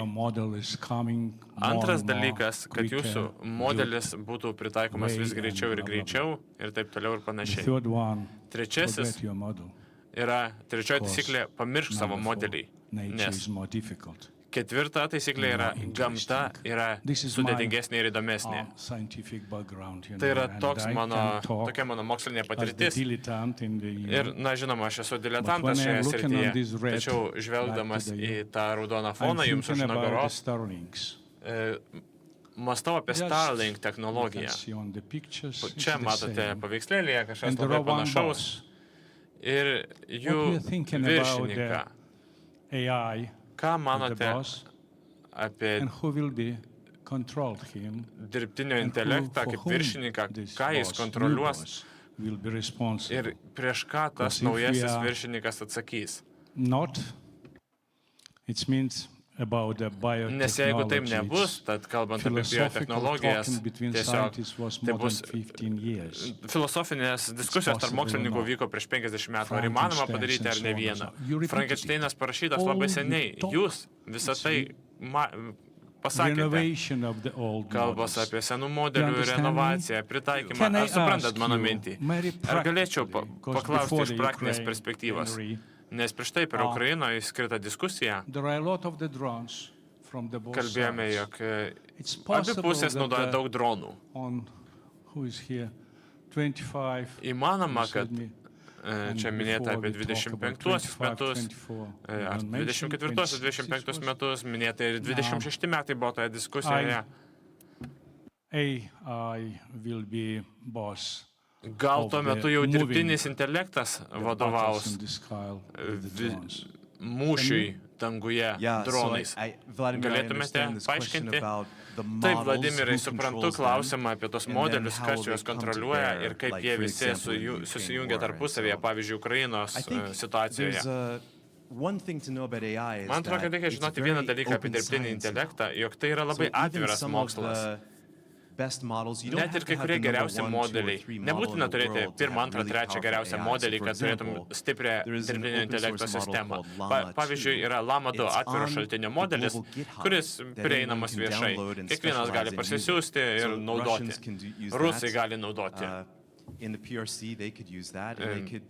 Kinija gali naudoti ir gali pritaikyti kariuomenėje. Kaip ir su branduolinė fizika, pradžioje nebuvo jokio atviro šaltinio branduoliniams fizikams. Tiesiog turėti geriausius fizikus, vienoje pusėje Heisenbergą, kitoje pusėje Oppenheimerį, ir ten buvo laikoma žinios jų protose, o dabar kalbame apie internetą. Jeigu girdėjote, ką minėjau prieš tai, tą dirbtinio intelekto dėlionę, viskas tampa sudėtingiau, kas, pavyzdžiui, padarys lūžį kvantinės kompiuterijos srityje, kas įvaldys duomenų mokslą, kaip saugoti visus duomenis, tai savaime problemų keliantis klausimas. Ir vien dėl to, kad kai kurios Jungtinių valstybių bendrovės dabar lyderiauja, manau, svarbiau matyti, kad jeigu girdėjote tai, ką minėjau prieš tai, egzistuoja skirtingų kompiuterio mokslo frontų, kurie prisidės prie šių atvirai prieinamų modelių. Pavyzdžiui, kalbant apie tyrimus, jie atviri. Kinija, Rusija gali tai daryti. Kalbant apie atmintį, apie ekspertus, kurie sujungia visus modelius, tai yra atvirai prieinami duomenys. Todėl manau, kad skirtumas tas. Viskas yra viešai prieinama. Net jei Jungtinių valstybių bendrovės užims geras pozicijas dabar, tai nebus amžinai. Todėl ilgainiui argumentas toks, kai valstybė įvaldo dirbtinį intelektą, tai yra tarsi kompiuterinis branduolinių pajėgumų ekvivalentas, nes jis bus toks naudingas. Tad jeigu Rusija arba Kinija sujungtų jėgas, mums nebūtų iš to nieko gero. Tad kol kas matysime konkurenciją tarp skirtingų modelių. Taip, vakaruose vyksta gerų dalykų, bet kadangi tai atviras mokslas, manau, kad viskas greitai pasikeis. Ačiū ir už klausimą ir atsakymą. Turime dar vieną klausimą, gal galėtumėte perduoti mikrofoną? Ačiū, aš esu Tomas Janeliūnas, esu Rytų Europos studijų centro tyrėjas. Norėčiau paklausti apie reguliavimą, dirbtinio intelekto reguliavimą. Kiek žinau, Europos Sąjunga neseniai sutarė dirbtinio intelekto įstatymą, bet iš jūsų perspektyvos, kas turėtų būti reguliuojama plėtojant dirbtinį intelektą, taip pat jį taikant, o kas neturėtų būti reguliuojama? Ir taip pat, ko turėtume tikėtis, jeigu reguliavimas Europos Sąjungoje, Kinijoje ir Jungtinėse valstijose skirsis? Kaip galima atliepti daug skirtingų įstatymų ir reguliavimo sistemų? Tomai, puikus klausimas. Jeigu trumpai, manau, kad diskusija apie tai, jog valstybė gali suklysti dviem skirtingais būdais. Europa gali nueiti dviejomis blogomis kryptimis, kai reguliuoja per daug ir sunku kurti inovacijas, arba reguliuoja per mažai ir kyla pavojų. Tad, aišku, nesileisiu į smulkmenas, kur dabar viskas yra, bet Europos modelis yra labiau linkęs prie didelio reguliavimo. Manau, kad JAV ir ES dialogas tarp šių dviejų šalių yra labai geras. Mes Briuselyje kaip tik susėdome prie vieno teisėkūros atstovų su jų komanda prie vieno stalo ir, diskutavome, kuria kryptimi reikėtų eiti. Dialogas vyksta, bet iš esmės, ką mes pastebime, kalbant apie Amerikos įstatyminę bazę reikia reguliuoti pavojingiausius pritaikymo šaltinius. Tuos, kurie turi didelių pajėgsmių. Pavyzdžiui, dirbtinio intelekto nereikia naudoti brandolinių sprendimų priėmime, karinių sprendimų priėmime. Iš esmės sukūrėm visą matricą ir mano projektas prie to prisidėjo. Tai yra dirbtinio intelekto didelių pasiekmių panaudojimo sritys, kurios turėtų rūpėti visiems. Taigi pažvelgiai tai, ir leidi inovacijoms plėtotis medicinos, švietimo, energetikos rytise. Ar žinote, kad dirbtinis intelektas kuria tokius metalus, kurių jokie žmonės nėra sukūrę. Tokios cheminės medžiagas, kurių žmonės nesukūrė. Jei pagalvosite, kad dirbtinio intelekto sistema gali pažvelgti į milijardus galimų vieno sprendimo pasiekmių, simuliuoti ateitį ir tada logiškai nuspręsti, kuris kelias yra geriausias. Tai galima pritaikyti visose srityse. Kodėl apsiriboti? Laikomasi tokio požiūrio JAV. Tačiau yra sritis, kaip brandoliniai ginklai. Pavyzdžiui, po karo sukūrus brandolinius ginklus, mes įkūrėme instituciją, tai yra brandolinio reguliavimo komisija, kuri nusprendė, kaip reguliuoti brandolinę energetiką, tačiau ir, pavyzdžiui, magnetinio rezonanso mašinas. Taigi, iš esmės, reikės turėti instituciją, kuri reguliuos pavojų, bet leis tam tikriems mokslo proveržiams, pavyzdžiui, brandolinę sintezę, dėl kurios labai daug tikimasi, nes jie švaresnė. Tad iš esmės trumpai reguliuojama tas sritis, kurios turi daugiausia pasiekmių, leidžiame inovacijoms plėtotis, kad jos atneštų kuo daugiau naudos visai visuomeniai. Ačiū tiek už klausimą ir atsakymą. Ar turėtume dar vieną klausimą, nes šiek tiek laiko dar turime?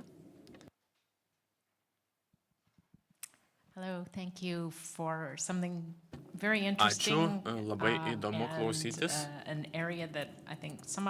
Manau, kad šios srities kai kurie, įskaitant ir mane, bijo. Aš esu Kanados ambasadorė Lietuvoje. Mano klausimas susijęs su kaip mūsų šališkumai visuomenėje, moksliniuose tyrimuose, šiaip suvokime, pasaulio suvokime. Man atrodo, dirbtinis intelektas jos kartais tik išpučia, dar labiau padidina, ypač kalbant apie mediciną arba švietimą. Kokios jūsų mintys šiuo klausimu ir kaip galime užkirsti tam kelią ir suprasti, kur yra pavojai? Puikus klausimas, manau, žvelgiant į aukščiausią lygmenį, tikriausiai turime sutarti, jog šališkumas kaip tema nėra kažkaip pašalinta iš žmogiškųjų išgyvenimų. Pamirškite dirbtinį intelektą, tai yra žmogiška. Jeigu suprasime tai, galbūt turėtume pasakyti, kad gal mums lengviau tai gyvendyti dirbtinio intelekto erdvėje, nes galime kontroliuoti pasekmes. Mes sukūrėme tą dirbtinį intelektą. Na ir buvo toks pavyzdys, nesileisiu smulkmenas, bet vakarų Europoje buvo nerima keliantis atvejis, kad kalbant apie pašalpų sistemą, ji buvo šališka tiesiog. Ir mes Jungtinėse valstijose paklausėm savęs, kas sukūrė algoritmą. Toks buvo mūsų pirmas klausimas. Tai nėra mašinos kaltė. Tai yra mūsų, būtent taip Jungtinėse valstijose ir galvojama, kalbant apie automatinius ginklus, pavyzdžiui, Patriot sistemas, kurios numuša raketas. Jeigu viskas vyksta automatiniu režimu ir mašina pataiko į kažką netokio, mes neklausėme, kodėl mašina tai padarė. Ne, mes klausėme, kaip žmonės tai leido. Tad manau, kad toks mentalitetas turėtų įsigalėti. Mašinos darys tai, ką mes prašome iš jų daryti.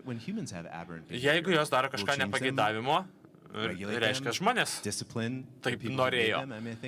turime keisti sistemą, turime keisti žmonių mąstyseną. Taip, žinoma, teisės viršenybė prisidės prie šališkumo mažinimo ir dirbtinis intelektas tiesiog būdas, kaip tai padaryti. Man atrodo, taip reikia žiūrėti į pasaulį, mes niekad nepašalinsime šališkumo, turime tiesiog projektuoti geriau, teisės viršenybė turi egzistuoti, na ir jeigu yra kažkokių nukrypimų, turime naudotis teisinėmis priemonėmis, kad viską subalansuotume. Bet manau, kad iš esmės tai įmanoma. Šiek tiek peno apmąstymams, taip, ačiū už klausimus, ačiū, kad prisidėjote prie šias diskusijos, bijau, kad laiko nebeturime, taigi ačiū PJ Makers, ačiū Goda, ačiū visiems.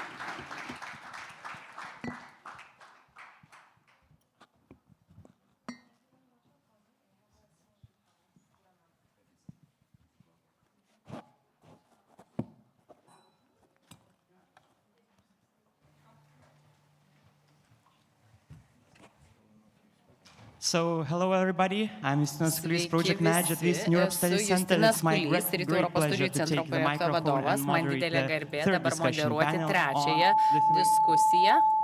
on Lithuanian-German relations. Apie Lietuvos ir Vokietijos santykius. Dabar norėčiau pakviesti mano diskusijos dalyvius.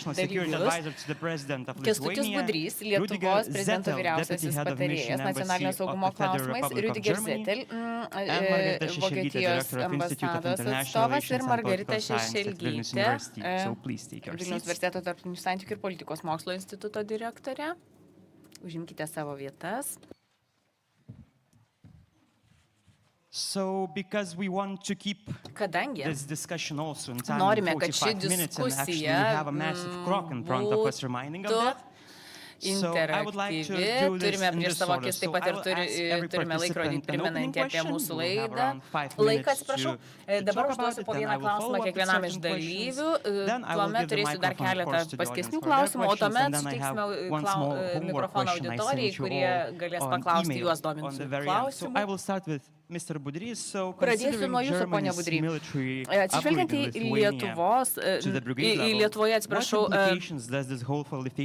būsimą Vokietijos brigadą, kaip Jūs manote, tai paveiks Lietuvos saugumą ir kokių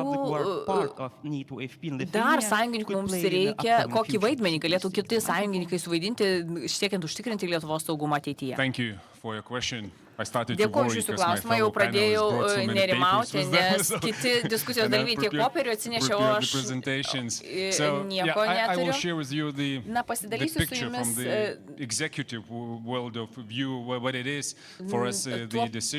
tuo požiūriu, ką šis sprendimas lems mums, na, tokiu bendruoju požiūriu, kaip mes tai į tai žiūrime iš vadovybės pusės. Pirmiausia, reikia žvelgti į šį klausimą iš konteksto.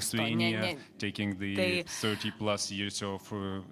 Lietuva jau mėgavosi atkurta nepriklausomybę daugiau nei 30 metų ir Vokietija galbūt nėra visiškai toks natūralus istorinis mūsų sąjungininkas, tai galbūt ne visiškai atitinka Vokietijos kultūrą.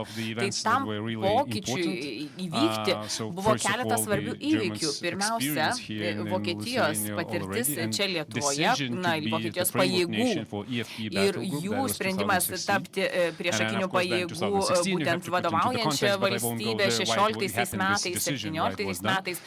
Tai kokia buvo motyvacija Vokietijos vadovybės imtis. Taip pat Zeitenwende būtent tas pokytis politinio mąstymo įvykęs. Nepaisant to, kad yra tam tikrų skeptikų, kurie sako, kad tai nėra tas esminis pasikeitimas, tačiau bent jau mes saugumo srityje matome tą pasikeitusi požiūrį. Ir trečiasis elementas, jis buvo susijęs su karu Ukrainoje ir tomis diskusijomis, kurios prasidėjo, kad ką mes turime daryti iš tiesų daugiau, kad apsaugotume rytinį NATO flangą. Dėl to Vokietijos vaidmuo ir tas jų signalas, kad jie yra pasiruošę išplėsti pajėgas iki brigados lygio Lietuvoje, buvo nepaprastai svarbus.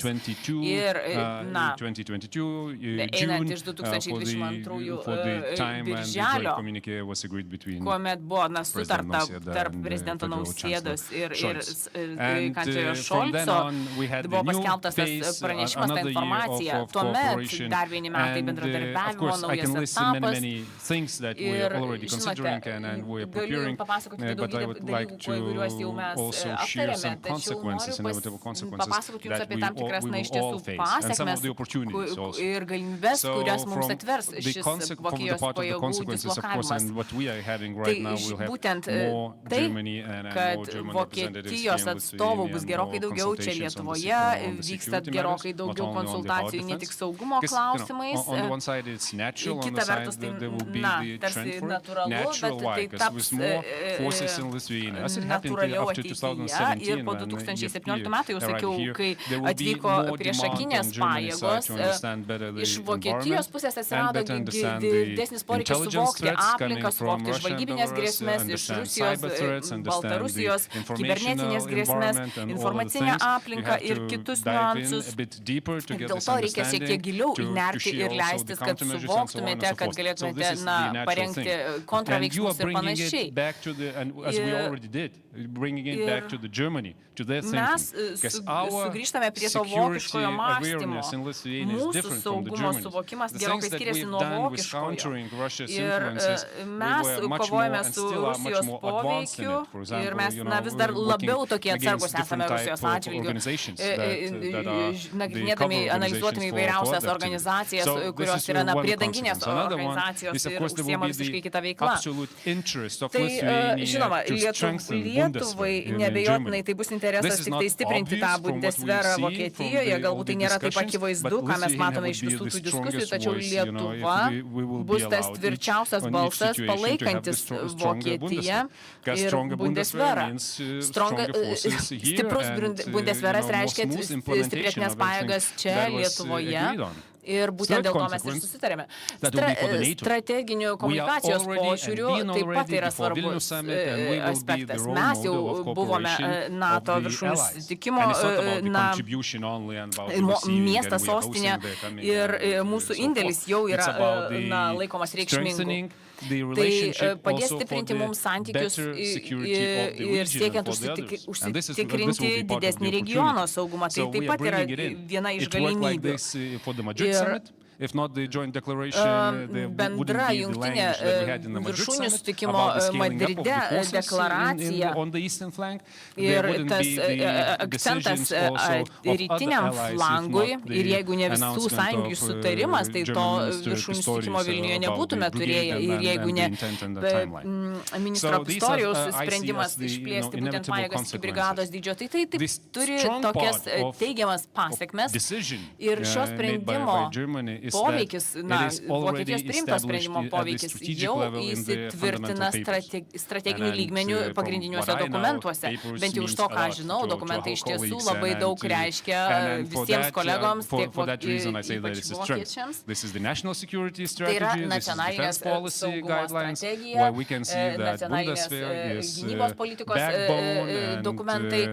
Ir būtent Vokietija yra pasikliaujama kaip saugumą padedančia užtikrinti jėgą Europoje ir Vokietija prisiima atsakomybę už saugumą ir padeda stiprinti regiono saugumą. Tai būtent tai, o silpnoji dalis šio sprendimo yra visuomenės ir nuomonė.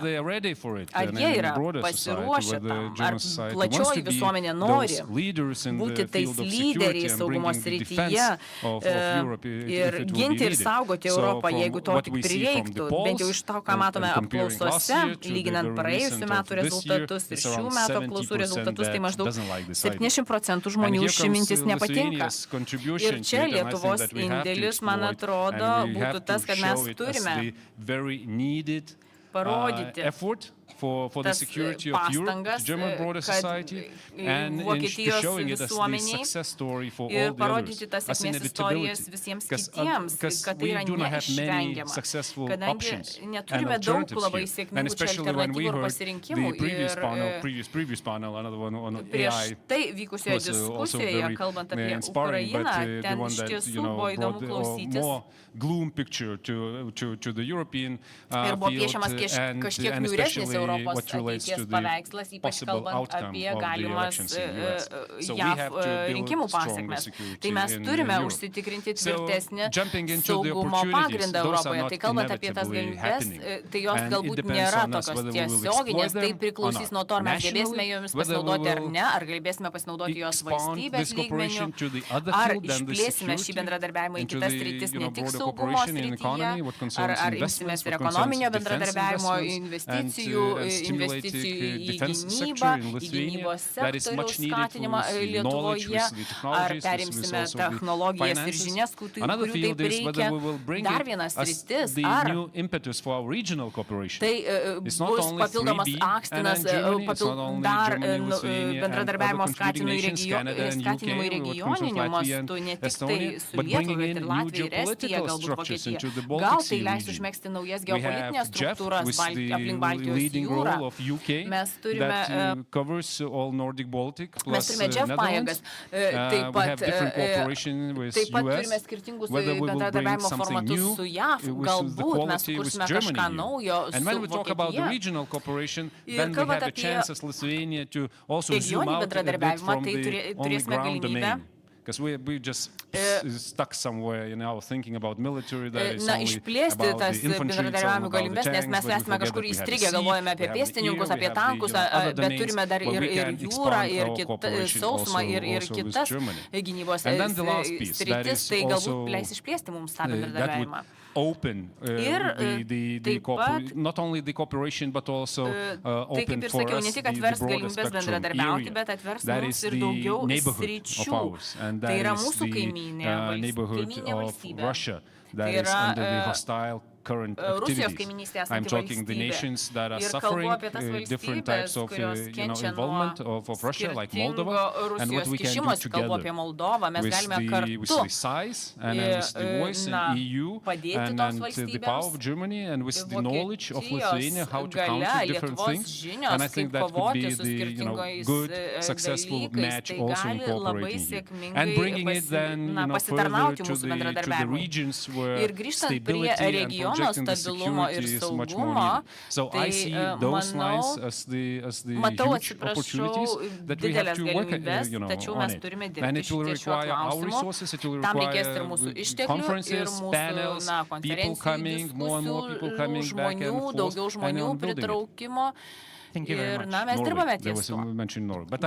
Dėkoju, ačiū. Prieš pereinant prie Vokietijos požiūrio iš šio klausimo, aš dar norėčiau paklausti ponios Šešelgytės. Tas kritika Vokietijai Rusijos karo pradžioje, o dabar matome, kad Vokietija tampa viena aktyviausių rėmėjų, nuolat siunčia ginkluotės, sunkvežimius. Ir kaip jums atrodo, ar Vokietijos įvaizdis pasikeitė nuo karo pradžios iki dabar? Dėkoju už klausimą. Manau, kad vaidmuo ir įvaizdis Vokietijos evoliucionavo per pastaruosius metus gan stipriai. Ir norėčiau pradėti nuo tos savokos, dabartinio Vokietijos prezidento Steinmeierio straipsnis, kuriame jis skatino prisimti lyderio vaidmenį tarptautiniuose santykiuose Vokietija. Po to matėme iš tiesų daug Vokietijos lyderystės pavyzdžių. Kanclerė Merkel, jos vaidmuo buvo esminis, derintis dėl tarptautinės finansinės perspektyvos, dėl atsparumo fondo ir kitose srityse. Vokietija visuomet buvo viena pagrindinių valstybių Europoje, išskyrus tai, kad jai trūko galbūt vienos svarbios galios dalies ir instrumento, tai yra karinės galios.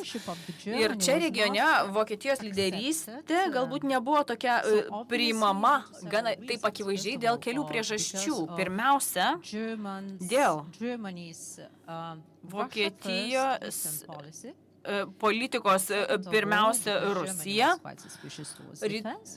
Tuomet Vokietija gan įtariai vertino gynybos perspektyvas, o mums reikėjo tvirtų gynybos partnerių, todėl ėmėme galvoti apie kitas valstybės, kurios galėtų padėti apsisaugoti nuo Rusijos, jeigu jai kiltų kažkokių tai agresyvių idėjų mūsų šalių atžvilgių. Ir galiausiai Vokietijos bendradarbiavimo įvairiausiai ryšiai, energetiniai ypatingai ryšiai su Rusija. Ir kai Vokietija atėjo čia, būtent turiu galvoje tas priešakinės pajėgas, tai situacija ėmė keistis. Situacija ėmė keistis taip, kad Vokietija mūsų viešuosiuose apklausose pasirodė kaip mūsų viena iš saugumo partnerių, ne ekonominė partnerė, ne politinė partnerė ar ne partnerė Europoje, kas buvo akivaizdu ir anksčiau, tačiau ji jau pasirodė kaip saugumo partnerė. Taip pat vis dėlto buvo nesutarimų dėl Nord Stream 2 dujotiekio ir nesvarbu, mes sutinkame ar nesutinkame tam tikrais klausimais, tačiau Vokietijos vaidmuo regione auga. Zeitenwende vis dar yra galimybė, nes tai pakeitė visus šiuos tris aspektus, dėl kurių mes nesutarėme su Vokietija metų metus. Gynyba, didesnės investicijas į gynybą, atsisakymo bendradarbiavimo su Rusija, perorientavimas energetikos sistemos ir galiausiai tai yra ne Rusija dabar svarbi, o Ukraina. Tai yra tikrai puikia galimybė, plus papildomi įsipareigojimai siųsti čia į Lietuvą visą brigadą yra nepaprastai svarbus. Ir tai taip pat rodo Vokietijos įsipareigojimą investuoti daugiau į gynybą ir tapti Europos saugumo pagrindu, tą tvirtąją dalimi, o ne silpnąją dalimi. Tai tų galimybių yra nemažai. Ar jos pasiteisins, ar jos taps realybę, dar per anksti sakyti. Ir čia visiškai sutinku su Kęstučiu, kad problema yra būtent tarp sprendimus priimančių asmenų ir visuomenės nuomonės tas nesutapimas. Nes sprendimus priimantys asmenys mano vienaip, o visuomenė mąsto kitaip. Ir tai, ko gero, yra dėl strateginės Vokietijos kultūros. Kalbant apie tą kultūrą, kultūra nepasikeičia per naktį, tam reikia ilgesnio laiko. Vokiečiai gan lėtai priima sprendimus ir dažnai buvo kritikuojami dėl to gan intensyviai pirmaisiais karo mėnesiais, tačiau pasakytina ir tai, kad strateginė kultūra ir Vokietijos konstitucija, kuri pristabdo būtent tą sprendimų priėmimą, neleidžiantį centralizuoti jėgos, būtent tai ir lemia. Tačiau, kai sprendimas galutinai priimtas, jis įsigalioja pilnateisiškai visa galia. Ir tai yra geroji žinia, kalbant apie tuos poslinkius Vokietijoje. Ir manau, kad yra potencialo, kad Vokietija tikrai investuos į savo gynybą ir taps labai svarbia žaidėja Europoje. Jeigu pažiūrėtume į biudžetą, gynybos biudžetą, Vokietija, jei jie įsipareigos, prisiims iš tiesų gyvendinti savo įsipareigojimus, tai ji taps trečiaja daugiausiai gynybai išleidžiančią valstybę pasaulyje. Tai yra potencialas neįtikėtinas. Be to, kalbant apie Vokietijos vadovybę,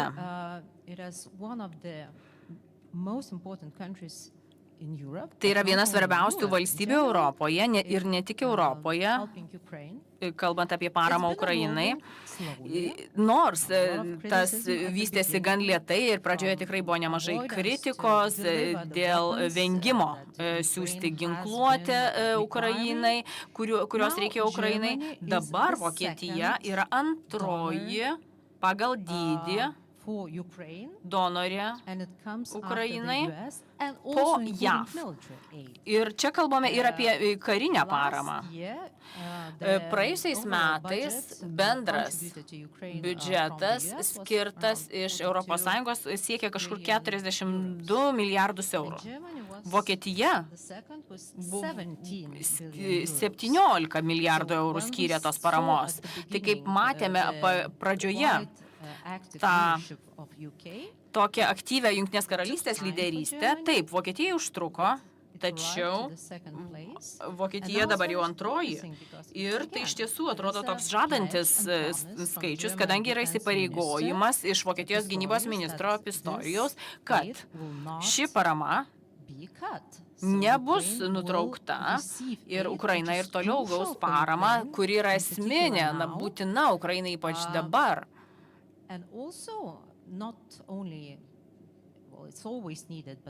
Na, ji visuomet reikalinga, tačiau ji ypač reikalinga dabar dėl to, ką matome JAV šiuo metu, kai įstrigo paramos Ukrainai paketas. Ir kalbant apie būsimus rinkimus JAV, taip pat tai yra nepaprastai svarbu. Taigi šiuo požiūriu Vokietija ėmėsi išties labai svarbaus vaidmens, esminio vaidmens, būtent teikti paramą Ukrainai, stiprinti savo gynybinius pajėgumus ir mums nepaprastai svarbu. Tai nepaprastai svarbu ir Europai. Tai tie du esminiai elementai Vokietijos lyderystės būtent ir bus reikalingi. Ir jie nebejotinai tikrai paveiks Europos ateitį. Ačiū. Dabar pereikime prie Vokietijos požiūrio, ponė Seteli, kaip Vokietijos suvokimas būtent Europos saugumo architektūros po Rusijos agresijos Ukrainoje pakeitė Vokietijos požiūrį. Ir kaip keičia jūsų tuos gynybinius planavimo klausimus tai, kad dislokuosite Lietuvoje? Atsiprašau, aš nesu mokslinis bendradarbis, nors tai buvau pristatytas taip. Aš anksčiau užsienio reikalų ministerijoje planavimo departamente dirbau. Tai aš pasistengsiu pristatyti jums savo perspektyvą, praktinę perspektyvą, kadangi į Lietuvą atvykau rugpjūčio mėnesį. Man teko dirbti su NATO daugelį metų, dirbau politikos patarėjų saugumo klausimais, taigi šiek tiek žinau, kaip veikia NATO mechanizmai. Ir po to keletą metų dirbau su Irano branduoliniais klausimais, Irano branduolinio nusiginklavimo klausimais ir su cheminio ginklo panaudojimo, tirdamas cheminio ginklo panaudojimą Sirijoje. Tai pirmiausia, noriu padėkoti pranešėjas, kurie kalbėjo prieš mane, už jų įžvalgas. Negaliu sutikti labiau su tuo, ką jie pasakė, nepaisant to, kad jie išsakė šiek tiek kritikos. Taigi, norėčiau pradėti nuo įžangos, kalbant apie atsakymą jūsų klausimą, Justinai, apie saugumo tą perspektyvą Europoje po Rusijos agresijos prieš Ukrainą. Rusijos puolimas iš tiesų pakeitė Vokietijos požiūrį į saugumą. Ir mes matome būtinybę investuoti į saugumą, kaip tą ir pabrėžė Margarita. Ministras Pistorius, mūsų gynybos ministras, kalbėdamas apie tą būtinybę esminiam pokyčiui būtent saugumo politikoje, kurį ir matome šiuo metu. Mes iš tiesų didiname savo paramą Ukrainai, padvigubiname savo paramą nuo 4 iki 8 milijardų. Ir Vokietijos vyriausybė, kaip jau buvo pasakyta, kancleris, kaip pasakė praėjusį savaitgalį socialdemokratų konferencijoje, vyriausybė nenorės mažinti paramos Ukraino per ateinančius metus, bet ją tik tai didins. Vokietija ir toliau padės Ukrainai finansiškai ir ginkluotę. Šolcas, kreipdamasis į Rusijos prezidentą Putiną, pasakė, kad jis neturėtų ir negali tikėtis, kad mes pasiduosime. Ir Vokietija turi būti toj pozicijoje, kurie leistų pasiekti dar didesnių pasiekimų, reikšmingesnių pasiekimų. Jau nekalbant kalbant apie Vokietijos brigadą politinėme kontekste, tas Zeitenwende, kaip jau buvo pavadinta, čia kelis kartus Margarita Šešelgytės, tai yra nuolatinis įpareigojimas Vokietijos politikams užtikrinti tiek Vokietijos, tiek savo sąjungininkių saugumą. Ir tai mūsų veiksmų pagrindų taps. Vokietijos armija yra pasiruošusi puolimui ir parengta karui. Ir būtent tokia bus ir ta brigada, kurią mes atsiunčiame čia į Lietuvą. Brigados dislokavimas Lietuvoje yra ypatingas projektas Vokietijoje, kuris rodo kelis mūsų karinio mąstymo sprendimus ir aš norėčiau pabrėžti keletą aspektų. Vokietijos brigada yra nepaprastai svarbi. Mes Lietuvai ištiesėme pagalbos ranką savo pagalbą, paramą Lietuvai dėl to, kad mes norime sukurti įtikinamą atgrasimo politiką būtent rytų flange, kuri būtų suderinama su NATO regioniniais gynybos planais, būtent ties rytų flangų, tai tas neabejotinai yra labai svarbus aspektas. Atgrasimas būtent ir didina tą gebėjimą apsiginti. Vokietijos pajėgų dislokavimas čia, bet kokiam agresoriui galimam signalizuos tai, kad esame rimti ir esame pasiruošę, rimtai nusiteikę. Ir dar noriu papildyti, kalbant apie šios brigados struktūrą. Brigada bus iš ginkluotųjų pėstininkų, iš tankų padalinio, taip pat desantininkų ir kitų operacinių pajėgų. Iš viso 5000 karių. Ir Vokietijos gynybos ministro vizito kitą savaitę Vilniuje proga bus pasirašytas planas tarp dviejų gynybos ministrų ir šis planas apima konkrečius veiksmus, kada brigada įsikurs Lietuvoje.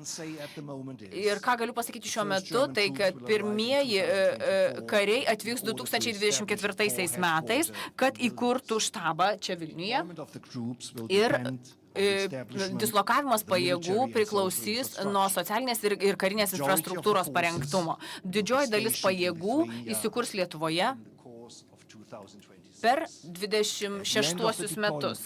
Ir dislokacijos proceso pabaigoje iš tiesų brigada, kadangi tai bus tarptautinė brigada, mes galime ją vadinti tarptautinė brigada, ji bus sertifikuota pagal visus NATO standartus ir bus pilnai veiksminga brigada. Ir tai padės sustiprinti gynybą ties NATO rytinių flangų ir tai yra vienas iš esminių Vokietijos aspektų, kurį mes akcentuosime Vašingtono viršūnių susitikime. Ačiū. Labai ačiū, manau, kad įžanginės kalbos buvo tiesiog puikios, bet dabar norėčiau suteikti galimybę publikai užduoti klausimus. Ar matome pakeltų rankų? Taip, matau.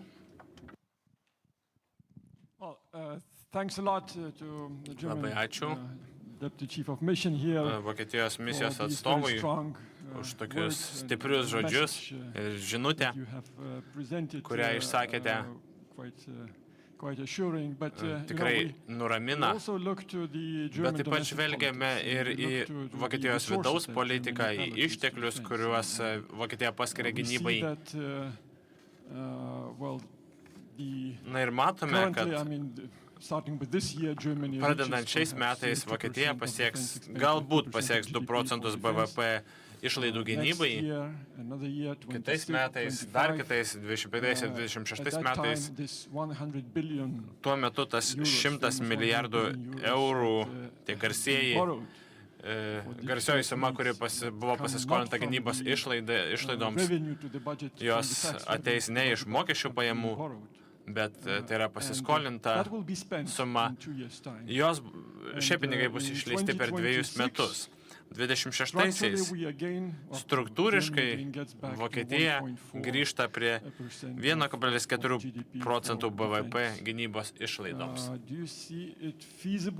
Ar manote, kad įmanoma per vienus metus Vokietija vėl grįžtų prie savo įsipareigojimo išleisti 2% gynybai 26 metais ir vėliau po to?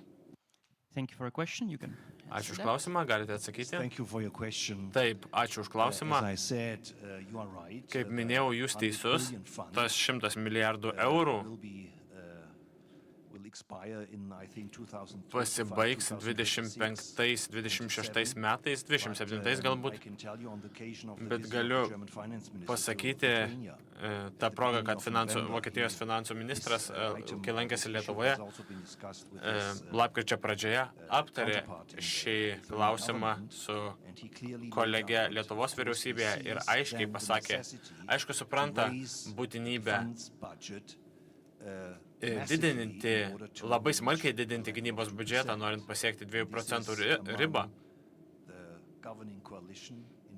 Ir tai sutarė ir valdančioji koalicija Berlyne, ir pagrindinė opozicijos partija, krikščionys demokratai. Tačiau dabar negaliu pažadėti, kad taip nutiks, bet manau, kad politiškai Berlyne sutarėma, jog gynyba mums yra labai svarbus projektas artimiausiais metais, kad turėtume atliepti 2% įsipareigojimą. Norėčiau dar poniai Šešelgytei paklausti. Matome, kad Vokietija didina išlaidas gynybai, kaip ir kitos Europos šalys. Pavyzdžiui, mažiau nei kelios šalys jau tik tais leidžia mažiau nei 2% gynybai. Ar manote, kad po Rusijos agresijos Ukrainoje vis dar reikės laiko tam tikroms šalims ar politinės valios, kad galiausiai pasiektų 2% ribą, jei ne visose, tai bent jau didžioje dalyje NATO šalies. Ar vis dar turime tos jėgos pasiekti tai, ar jau momentas prabėgo? Labai sunku pamatyti, svarbu, aišku, kas nutiks mūšio lauke. Visi spėliojimai susiję su tuo, kas vyks mūšio lauke artimiausiais mėnesiais. Jeigu nebus kažkokio lūžio, nemanau, kad po vakarykštės diskusijos galime daug ko tikėtis iš pokyčių mūšio lauke. Tai gali paveikti visuomenės mąstymą. Jau tam tikrą nuovargį pastebime daugelėje šalių. Na ir galiausiai žmonės tiesiog nori smagiai gyventi, keliauti po pasaulį, valgyti skanų maistą, o Ukraina daugelėje šalių, daugelėje visuomenių nutolusi į antrą planą. Taip pat sakyčiau, kad egzistuoja skirtingi grėsmių prioritetai daugelėje Europos šalių. Ir, tai suprantama, nes pietų valstybėse labai didžiulė yra migracijos grėsmė. Tai jiems yra gyvybinės svarbos klausimas. Ir tam reikia skirtingų instrumentų, kad kontroliuotų migraciją, o ne, pavyzdžiui, kad ruoštumeis sustabdyti Rusijos agresiją ar ją atgrasyti. Labai sunku pasakyti, ar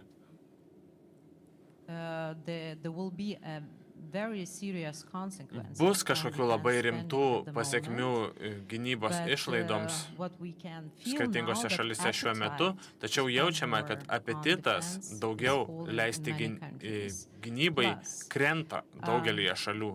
Be to egzistuoja kitų įsipareigojimų, pavyzdžiui, klimato kaitos klausimais.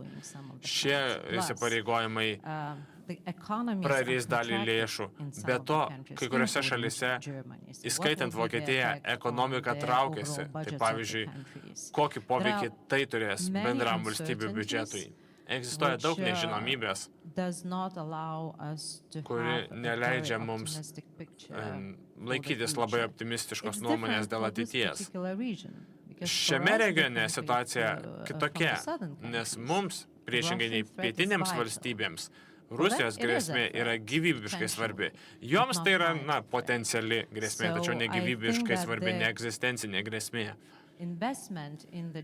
Tad manau, kad investicijos į gynybą regione vis dar augs, na ir turiuomenį platesnėje prasme, ne tik Lietuva ir Baltijos šalis, bet ir Lenkija, šiaurės šalis turiuomenį, tas šalis, kurios jaučia tiesioginę Rusijos grėsmę, bet nededu daug vilčių į kitas valstybės.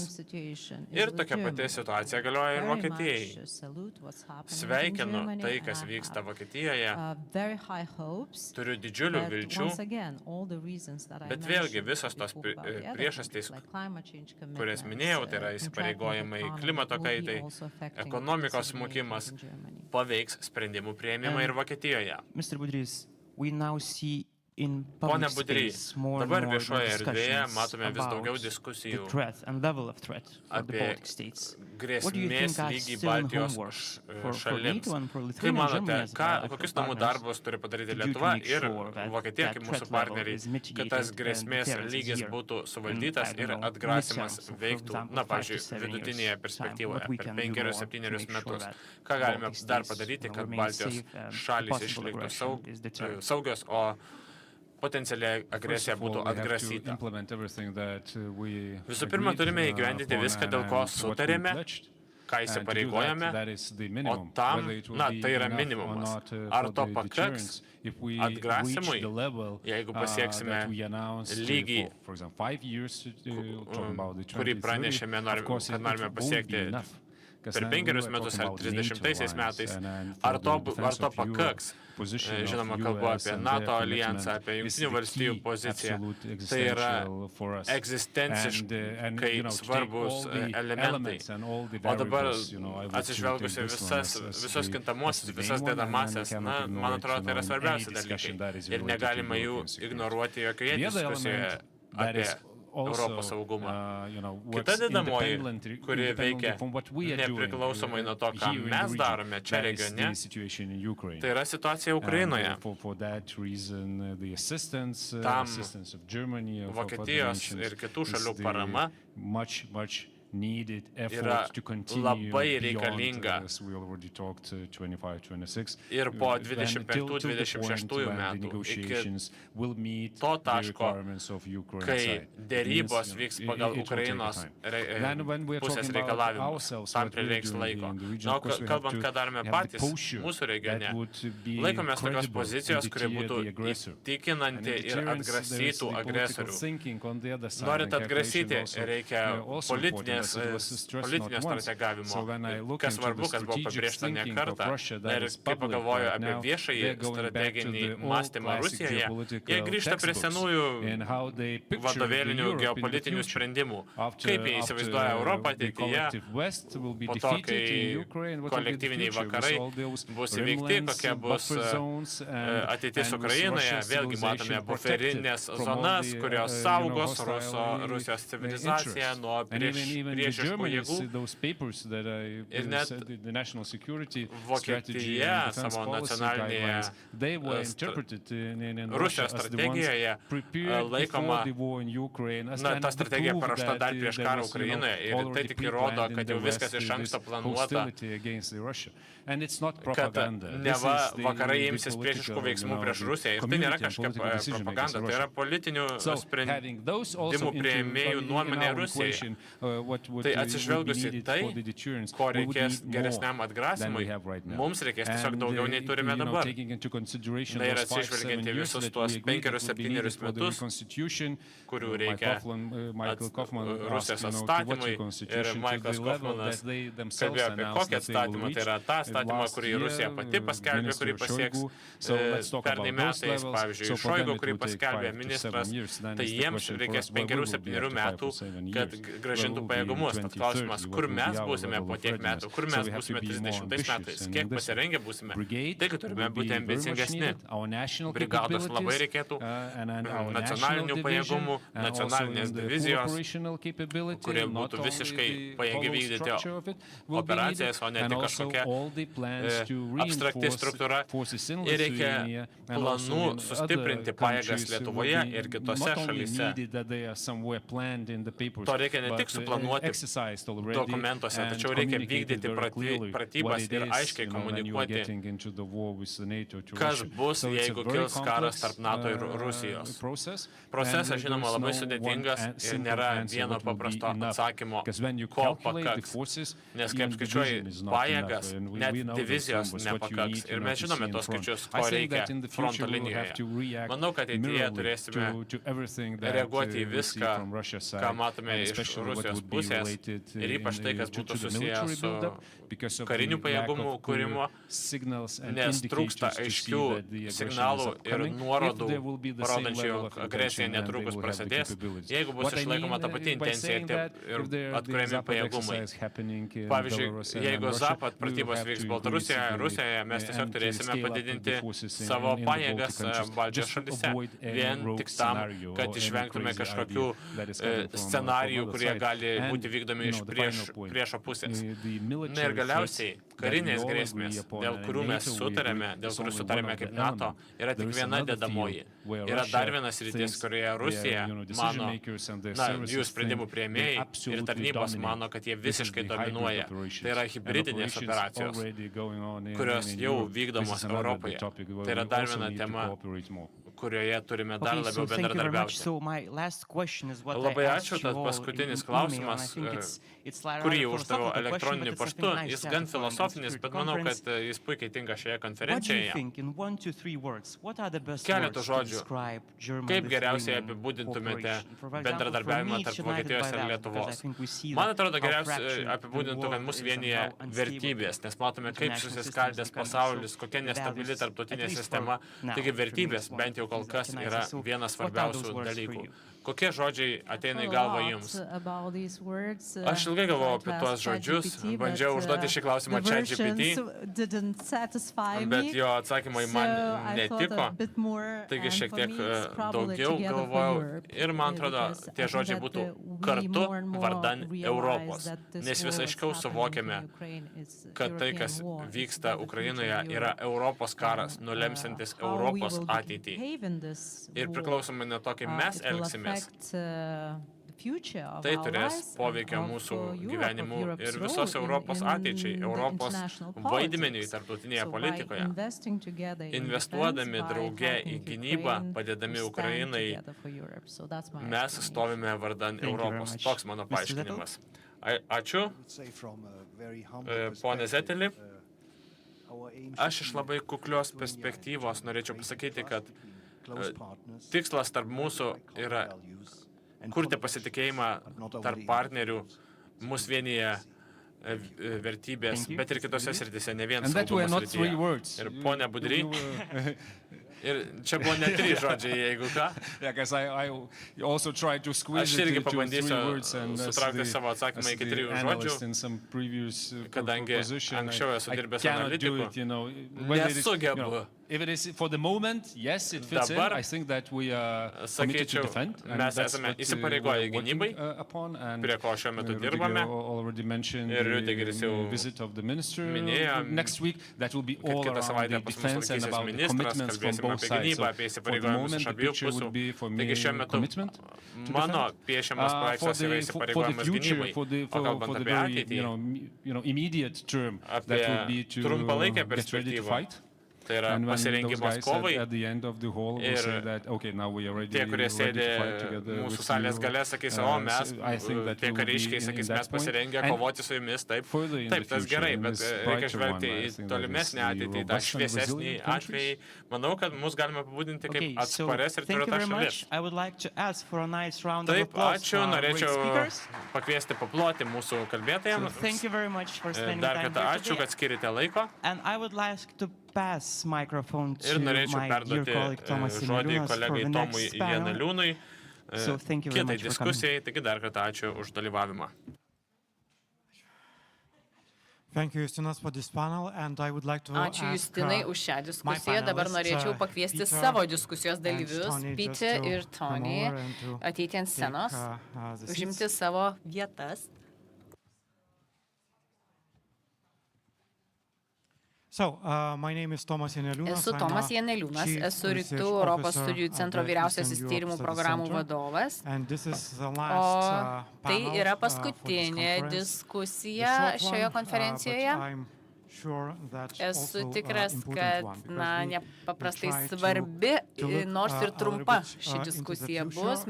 Pabandysime pažvelgti į ateitį, pakalbėti apie būsimą NATO viršūnių susitikimą. Ko gero žinote, kad būsimas NATO viršūnių susitikimas vyks Vašingtone. Su juo siejama nemažai vilčių.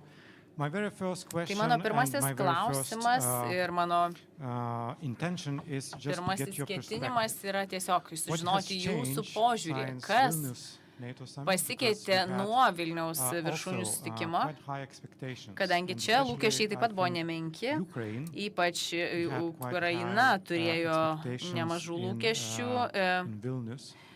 Vilniaus viršūnių susitikime, tačiau teko išvykti su gan abstrakčiais pažadais ar įsipareigojimais, ar tokia gan abstrakčia perspektyva dėl Ukrainos narystės aljanse ir įsipareigojimų tiek Europai, tiek Ukrainai. Taigi, kokie būtų lūkesčiai šį kartą, kitais metais, tiek iš Ukrainos perspektyvos, tiek iš rytų flango valstybių, būtent būsimame NATO viršūnių susitikime. Peteris Raf yra vyresnysis mokslinis bendradarbis ir Europos ir Eurazijos studijų centro Hudsono institute direktorius. Ačiū Tomai, malonu būti čia, ačiū Linui ir Rytų Europos studijų centrui ir Konrado Adenauerio fondui bei Baltijos-Amerikos Freedom Foundation. Kalbant apie tą strateginę koncepciją, kuri buvo patvirtinta Vilniuje praėjusią vasarą, Aljansas tarsi pasinaudojo tomis lengvai pasiekiamomis galimybėmis, kalbant apie tą bendrą veiksmų planą ir tarybos Ukrainai įsteigimą, NATO Ukrainos tarybos įsteigimą, sukūrimą. Dar buvo pakartotas tas įpareigojimas priimti Ukrainą, tačiau taip pat nuvilinčiai kaip ir 2008 metais Rumunijoje, Bukarešte. Tai viršūnių susitikimas Vašingtone, ko gero, bus deklaracijų viršūnių susitikimas ir ten jų bus daugybė ir tai svarbu. Wall Street Journal, vienas JAV, vienas svarbiausių leidinių, paskelbė ataskaitą,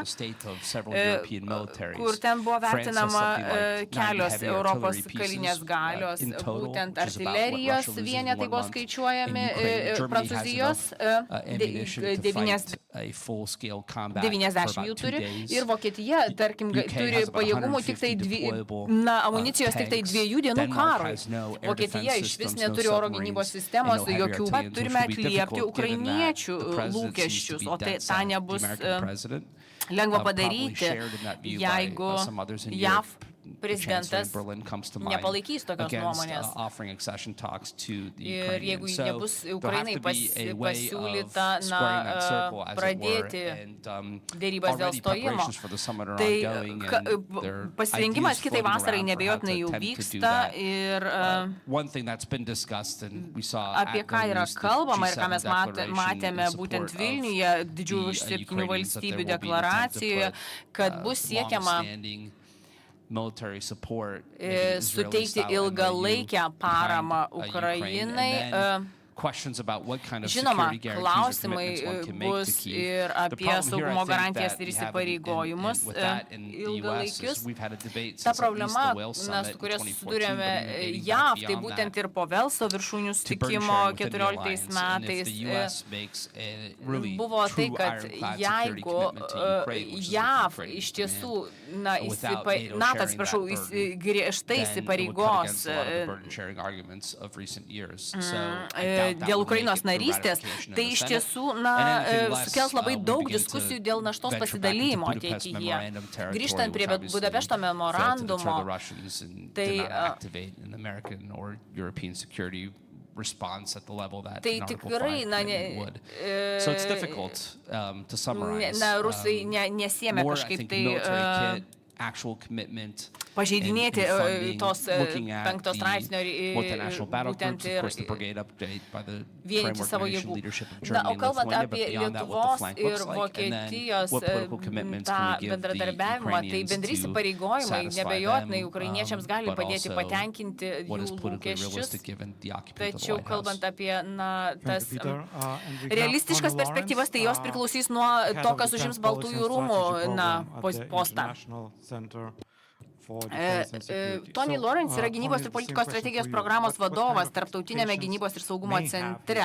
Tai kokių lūkesčių gali turėti Ukraina būsimame viršūnių susitikime ir kitos rytų flango valstybės? Ačiū, Tomai. Pirmiausia, noriu padėkoti organizatoriams už kvietimą ir už garbę dalyvauti šiame renginyje. Mano atsakymas būtų apie lūkesčius kitam viršūnių susitikimui, tai Ukraina neturėtų turėti aukštų lūkesčių, didelių lūkesčių. Ir aš taip sakau dėl to, kadangi amerikiečiai jau ir patys dvejoja dėl tų rimtų sprendimų. Tai nebejotinai, tas kitas viršūnių susitikimas organizuojamas JAV neatsitiktinai, kadangi tai yra jubiliejinis susitikimas 75-osios NATO alijanso metinės. Ir viešasis forumas tai tikrai buvo tikrai ypatingas, o pats viršūnių susitikimas tai toks buvo pusėtinas, sakyčiau. Ir būtent taip, kalbant apie tas įsipareigojimus Ukrainai, tai kalba buvo panaši kaip ir Bukarešte, tokia labai abstrakti. Tačiau net ir tai, žinoma, neatliepia Ukrainos siekių dėl narystės NATO ir kalbant apie rytų flango valstybės, tai, žinoma, gynybos, atgrasimo planai, rotaciniai planai, daug techninių dalykų, tačiau ta priešakinės gynybos koncepcija taip pat neleis atsipalaiduoti Baltijos šalims. Nors galbūt šie rezultatai nėra tokie ypatingai tenkinantis, tačiau daug sunkių diskusijų vyko. Iš esmės niekas per daug nepasikeitė nuo to, kai buvo anksčiau ir kad alijansas labai noriai imtųsi spręsti tuos sunkius klausimus. Tai alijansas iš ko gero koncentruosis į du klausimus. Tai yra šventinį paminėjimą, kadangi tai yra 75-asis jubiliejinis NATO posėdis, kur buvo ir oficialiai pasirašyta Šiaurės Atlanto sutartis. Ir žinoma, ir šventės metu, ko gero, niekas nenorės savęs plakti už nesėkmes, o norės labiau kalbėti apie pasiektus sėkmingus pasiekimus. Tačiau tai bus proga ir įvertinti pažangą ir nemažai ką dar reikia nuveikti, kalbant apie Madrido viršūnių susitikimą, Vilniaus susitikimą, regioninius gynybos planus, kurie turės būti pagrindas operacinių pajėgumų paskirstimui būtent regione. Tai nemanau, kad tai bus blogas viršūnių susitikimas, kiekvienas viršūnių susitikimas yra istorinis, tačiau man atrodo galimybė nepasinaudosime jame. Ačiū. Turint galvoje tai, kad kiti metai yra rinkimų metai JAV, ir tas viršūnių susitikimas Vašingtone, Baideno administracija taip pat laukia to susitikimo kaip galimybės pasinaudoti progą ir parodyti lyderystę užsienio politikos srityje, parodyti lyderystę būtent laisvajam pasauliui. Tai turint galvoje šias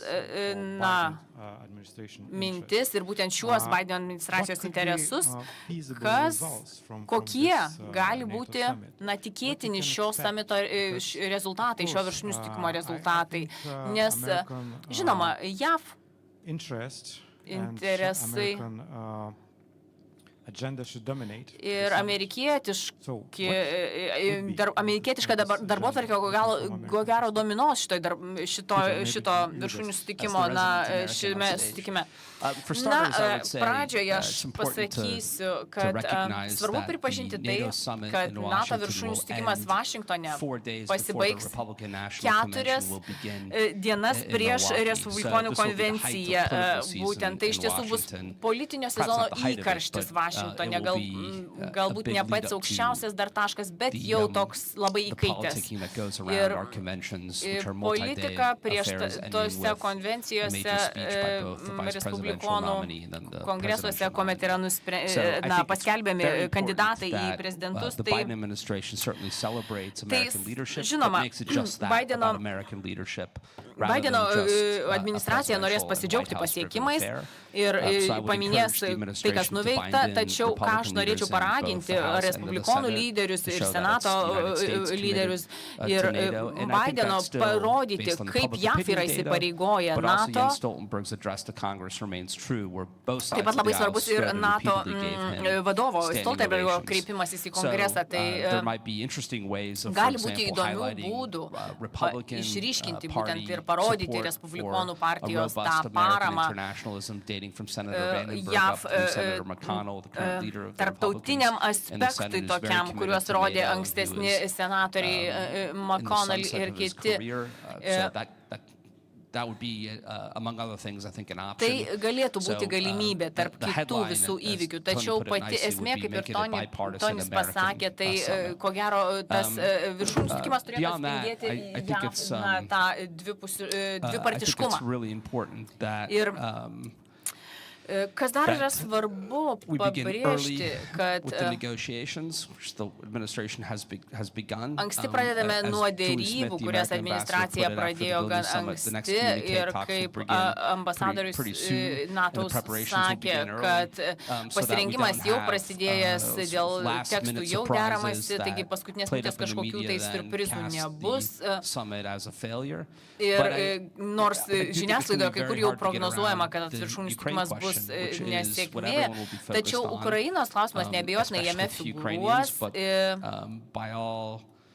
Tačiau remiantis visais vertinimais, ko gero karas tebevyks vis dar ir net jeigu, ko aš tikrai abejoju, nebevyks, bet vis tiek Ukraina dominuos darbotvarkėje.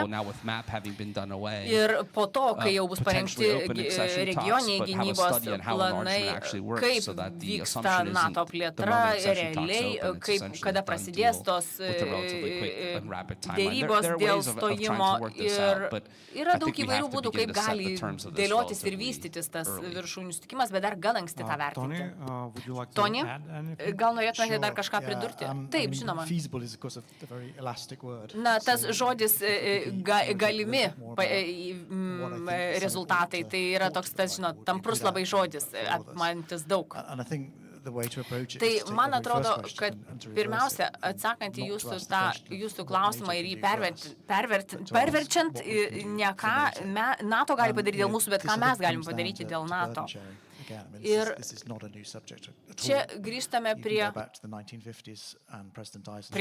naštos dalymosi, nes amerikiečiai skundžiasi, kad europiečiai neprisiema savo atsakomybės už žemyno apsaugą. Tai, iš esmės, tai yra tam tikra prasme teisinga, nes mes nepakankamai darome tarptautinio saugumo labui. Tačiau tai tampa labai kritinio klausimu, ypač dabar ir tampa vis svarbesniu, kiek aš pamenu per pastaruosius 35 metus, kiek dirbu šioje srityje. Kalbant apie JAV, tai ji žvelgia į Kiniją kaip gerokai didesnę grėsmę ir daug didesnį dėmesį skiria būtent tam klausimui. Ir žinoma, JAV pirmiausia, jeigu ji bus atstovaujama Trumpo, tai koncentruosis į savo didybę. Tai grėsmių yra tikrai labai nemažai aljanso testinumui. Kalbant apie bendresnę būtimo viršūnių susitikimo idėją, tai nebejotinai turėtume koncentruotis į Europą, į mūsų žemyną. Tačiau problema yra ta, kad akivaizdžiai nematome, kaip tie Europos įsipareigojimai galėtų atrodyti. Tai galbūt bus kažkokių tai minčių paketas sumestų ir, žinoma, tam tikra viena iš tų minčių dalių ir bus tas įsipareigojimas, didesnis Europos įsipareigojimas. Tačiau, žinoma, daug dėmesio bus skiriama ir Ukrainos karinių pajėgumų atkūrimui. Galbūt tas naratyvas, kad turėtume daugiau, nėra tas, kuris dažnai kartotųsi žiniasklaidoje, bet nebejotinai jis turėtų būti. O kalbant apie tai, koks galėtų būti rezultatas ir kur reikėtų susitelkti, tai galbūt susitelkti daugiau į pačius pajėgumus ir finansus. Taip, turime tos regioninius planus, kurie pirmą kartą susijęs pajėgumus ir operacinius pajėgumus. Ir Europa turėtų imtis didesnio vaidmens ir didesnės atsakomybės už tų planų įgyvendinimą. Dar keletas minčių. Manau, kad svarbu įgyvendinti visus šiuos dalykus ir tas viršūnių susitikimas Vašingtone bus, man atrodo, labiau simbolinis. Mes turėtume kaip europiečiai įteikti dovaną savo partneriams, prisimdami atsakomybę už savo saugumą. Tiesiog noriu paantrinti kolegai, gal viskas akivaizdu, bet reiktų pabrėžti šios žodžius. Žinant, kokie politiniai dalykai vyks Amerikoje, visai nemažai šalių, kurios atvyks į Vašingtoną ir bandys pasiekti 2 procentus BVP vien tam, kad atvyktų į viršūnių susitikimą ir neraudonuotų iš gėdos, kad Velso viršūnių susitikimo įsipareigojimai praėjus keleriems karo metams ir beveik 10 po Velso deklaracijos yra galų galiai gyvendinti.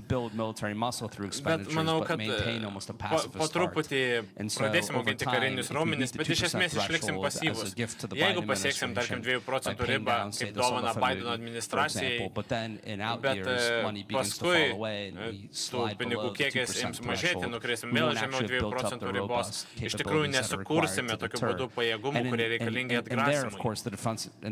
Ir čia pramoninė bazė, pramoniniai pajėgumai yra esminiai, nes daugeliu atžvilgių Europos gynybinių pajėgumų kūrimas lenktyniaus su Kinijos veiksmais Taivano atžvilgiu, o tai labai smarkiai nukreipia Amerikos dėmesį į Indijos ir Ramiojo vandenyno regioną.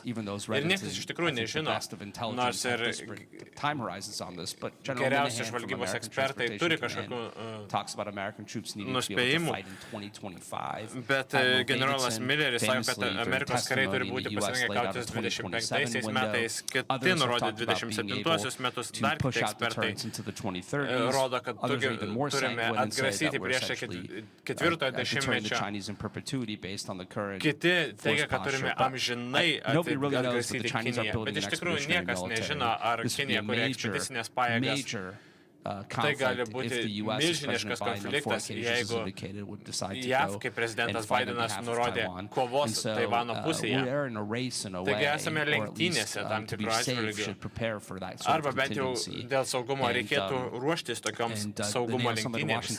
Ir NATO samitas Vašingtone parodys, kur esame praėjus 2 metams po Madrido ir metams po Vilniaus. Ačiū. Dabar norėčiau duoti žodį publikai, prisidėti prie diskusijos. Tai tiesiog pakelkite ranką, jeigu norėtumėte užduoti klausimą. Ambasadorius, po dešiniai.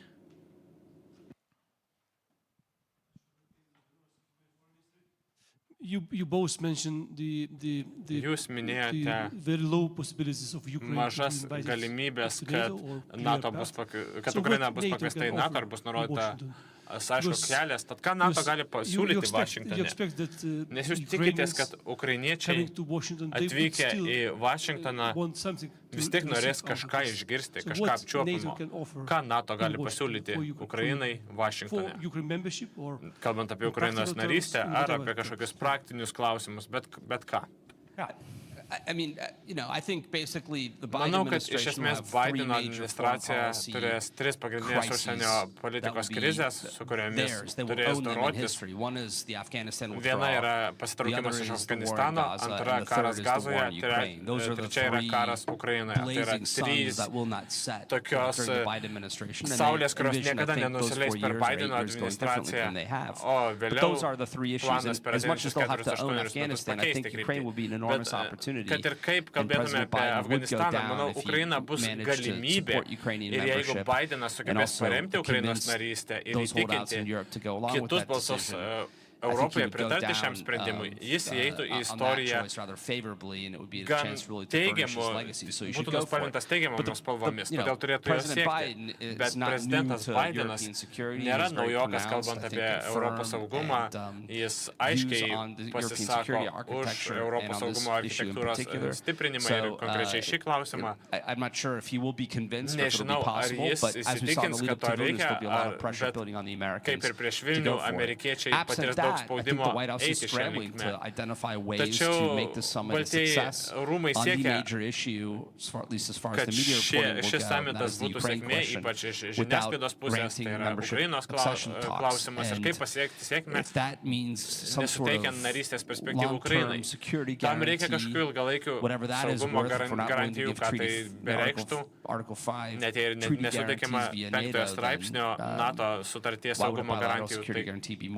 Tai galbūt kodėl tada dvišaliai įsipareigojimai būtų įtikinamesni, tačiau vis tiek reikėtų kažkokių aptakių garantijų, kurie suteiktų kelios šalys, surištų su ilgalaikiu finansavimu ir karinės pagalbos procesais. Tikriausiai galima tikėtis kažko tokio, tačiau žemai kabantis vaisius jau buvo nurašytas, NATO Ukrainos taryba buvo įkurta, liko aukštais kabantis vaisius, tačiau nežinau, ar prezidentas išties savo ranką, veikiau ieškos kitų galimybių. Taigi mislė labai sunki ir bus sudėtinga kažko tikėtis. Įsivaizduoju, kad jie norės susitelkti, kaip Tonis minėjo, į daugybę planų, kaip įvairios šalis gali padidinti savo karinės išlaidas ir pasiekti įsipareigojimus. Galbūt istorija eisis taip. Ačiū. Dar vienas klausimas buvo šioje pusėje. Aš dirbu užsienio reikalų ministerijoje ir aiškus prioritetai, ką jūs minėjote, žinutė aiški. Reikia investuoti į pajėgumus. Ir nors čia Lietuvoje kalbama, ar 2,75 procentų BVP pakanka, bet yra daug rizikos, kad valdančioji koalicija siektų 3 procentų gynybai įsipareigojimo. Kai kurie net kelia šį klausimą, kad reikėtų auginti biudžetą iki 4 procentų, atsižvelgiant į sudėtingą situaciją kaiminystėje. Bet egzistuoja ir dar keletas problemų, kurios labiau svarbios, kurios mažiau svarbios, kurios buvo iškeltos Vilniaus viršūnių susitikime ir galbūt bus paliestos ir Vašingtone. Tai yra NATO santykiai su bendraminčiais Indijos ir Ramiojo vandenyno regione. Ką norėtumėte pamatyti, kalbant apie šį klausimą, ir ko realistiška tikėtis jūsų nuomonę? Be to, kalbant apie tai, kas buvo daugiau mažiau užmiršta, ko tikėtasi Vilniuje, tai yra Švedijos priėmimo į NATO. Vėlgi, koks būtų jūsų spėjimas, kokios perspektyvos, kad Švedija galiausiai įstotų į NATO? Toni, galbūt jūs pradėtumėte. Taip, žinoma, norėčiau pradėti nuo Švedijos. Visai nemažai esu dirbęs šio klausimu pastaruosius 12 mėnesių ir stebėjau keletą etapų ir galiu aiškiai pasakyti, kad iki Vašingtono viršūnių susitikimo Švedija bus NATO nare. Iš esmės taip, nes antraip NATO būtų silpna, jeigu tai neįvyktų, jeigu nauja valstybė nebūtų priimta. Ir nemanau, kad amerikiečiai džiaugtųsi, jeigu taip įvyktų. Ir vis dar nebijo. Sakiau taip anksčiau, sakau taip ir dabar, bet nustebau, kaip ilgai trunka, nes pora sudėtingų sąjungininkų vilkina šį procesą. Kalbant apie Indijos ir Ramųjį vandenyną, maniau, kad Vašingtono susitikimo esmė turėtų būti didesni europiečių įsipareigojimai saugumo architektūroje. Ir manau, kad Indijos ir Ramusis vandenynas irgi prie to prisideda. NATO gal ir neturės vaidmens šiame regione, bet per savo partnerius galime labiau prisidėti prie šio regiono situacijos. Ir europiečiai palaiko amerikiečių požiūrį dėl rizikų tame regione. Vėlgi, manau, kad tai yra susijęs su tuo geresniu naštos dalymusi, ko mes visi ir lauksime. Ačiū. Kalbant apie Švedijos klausimą, abejojau, ar tai yra dėrybos tarp Ankaros ir Vašingtono, ar Turkijos prieštaravimai yra susijęs su pačia Švedija. Na ir buvo tokia teorija, gal ir visai tikėtina, kad Turkijos reikalavimai, kalbant apie jos oro pajėgas, ir kurių Vašingtonas nepatvirtino, kol Švedija nebus priimta.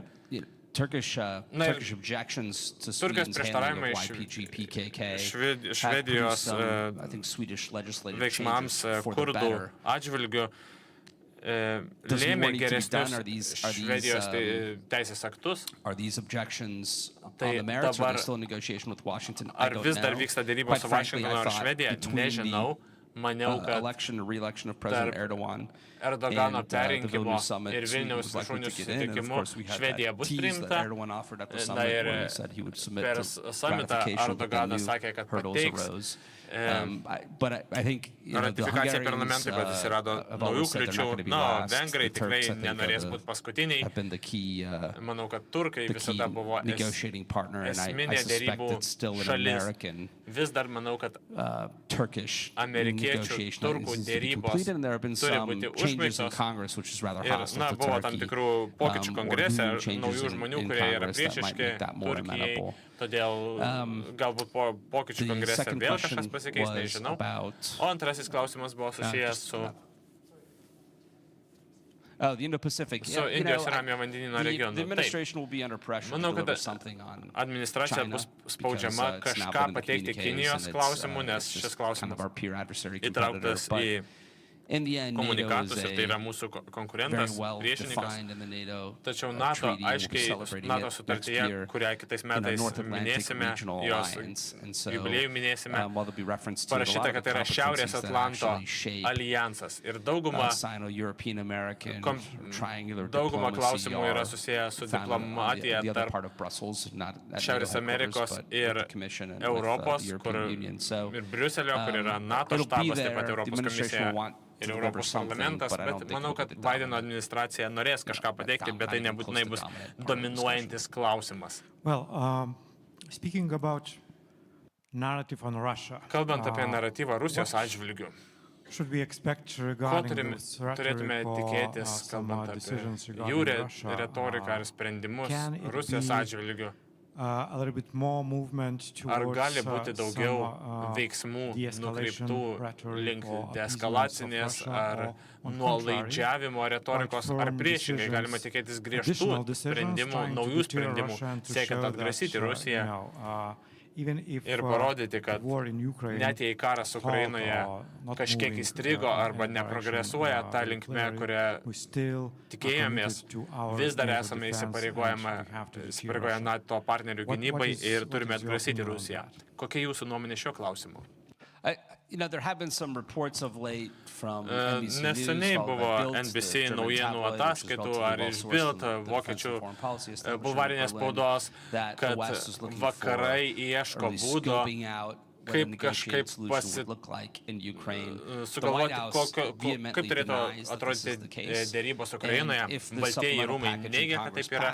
Na ir jeigu Ukrainos paketas kongrese bus priimtas, kuris, manau, per artimiausias 3 savaitės ar mėnesį bus priimtas, galbūt anksčiau nei vėliau, galbūt vėliau nei anksčiau, nežinau, sunku nuspėti, tačiau manau, kad tam tikros lėšos bus paskirtos. Ukraina turės išteklių iš Europos ir Jungtinių valstijų laikytis šioje kovoje ir manau, kad griežtai prieštaraus bet kokioms dėryboms jai nepalankiomis sąlygomis. Ir tai, aišku, pateisinama. Na ir negaliu įsivaizduoti, kad galime tikėtis kažko kito nei standartiniai pareiškimai po Madrido ar Vilniuje, kad NATO niekada nepripažins neteisėtai aneksuotų Ukrainos teritorijų, įskaitant ir Krymą. Manau, kad tai bus dar kartą pakartota. Ir kaip jau minėjau, administracija neigia, kad jis spaudžia ukrainiečius dėrėtis. Ačiū, Peteriai. Na ir tiesiog apibendrinant ir pabaigiant mūsų diskusiją ir visą konferenciją, trumpai, 2 ar 3 žodžiais pasakykite vieną ar kelis svarbiausius prioritetus Jungtinėms valstijoms ir Baltijos šalims per NATO viršūnių susitikimą Vašingtone. Savo asmeninę nuomonę. Ukraina ir Europa turi... Ukraina vienas prioritetas, kitas Europos didesnis indėlis. Taip pat kietoji galia. Ačiū diskusijos dalyviams, ačiū už kantrybę, ačiū už jūsų indėlį į šią diskusiją ir norėčiau perduoti žodį Linui.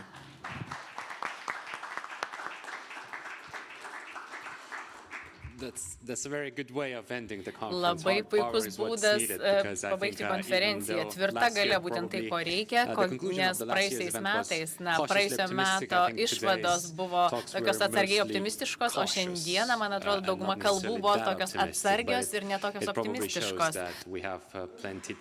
Tačiau, ko gero, mums tai rodo, kad galbūt turėtume sutelkti pastangas, kad galėtume pasiekti tikslų būtent Ukrainoje. Tai baigsime šios dienos konferenciją. Noriu padėkoti visiems, kurie atvyko. Noriu padėkoti Kempinskio viešbučiui. Noriu padėkoti tiems, kurie žiūrite transliaciją nuotoliu arba dar žiūrėsite ją šiek tiek vėliau. Noriu padėkoti partneriams Konrado Adenauerio fondo ir Baltic American Freedom Foundation. Ir mes esame pasiruošę kitų metų konferencijai, kitais metais, būtent 10-oji jubiliejinė konferencija, pasižymėkite ją, 2024 metų gruodžio 10 organizuosime ją ir tikėkime, kad busime optimistiškai nusiteikę, kupini energijos dirbti toliau. Tai ačiū ir dabar kviečiu tortą.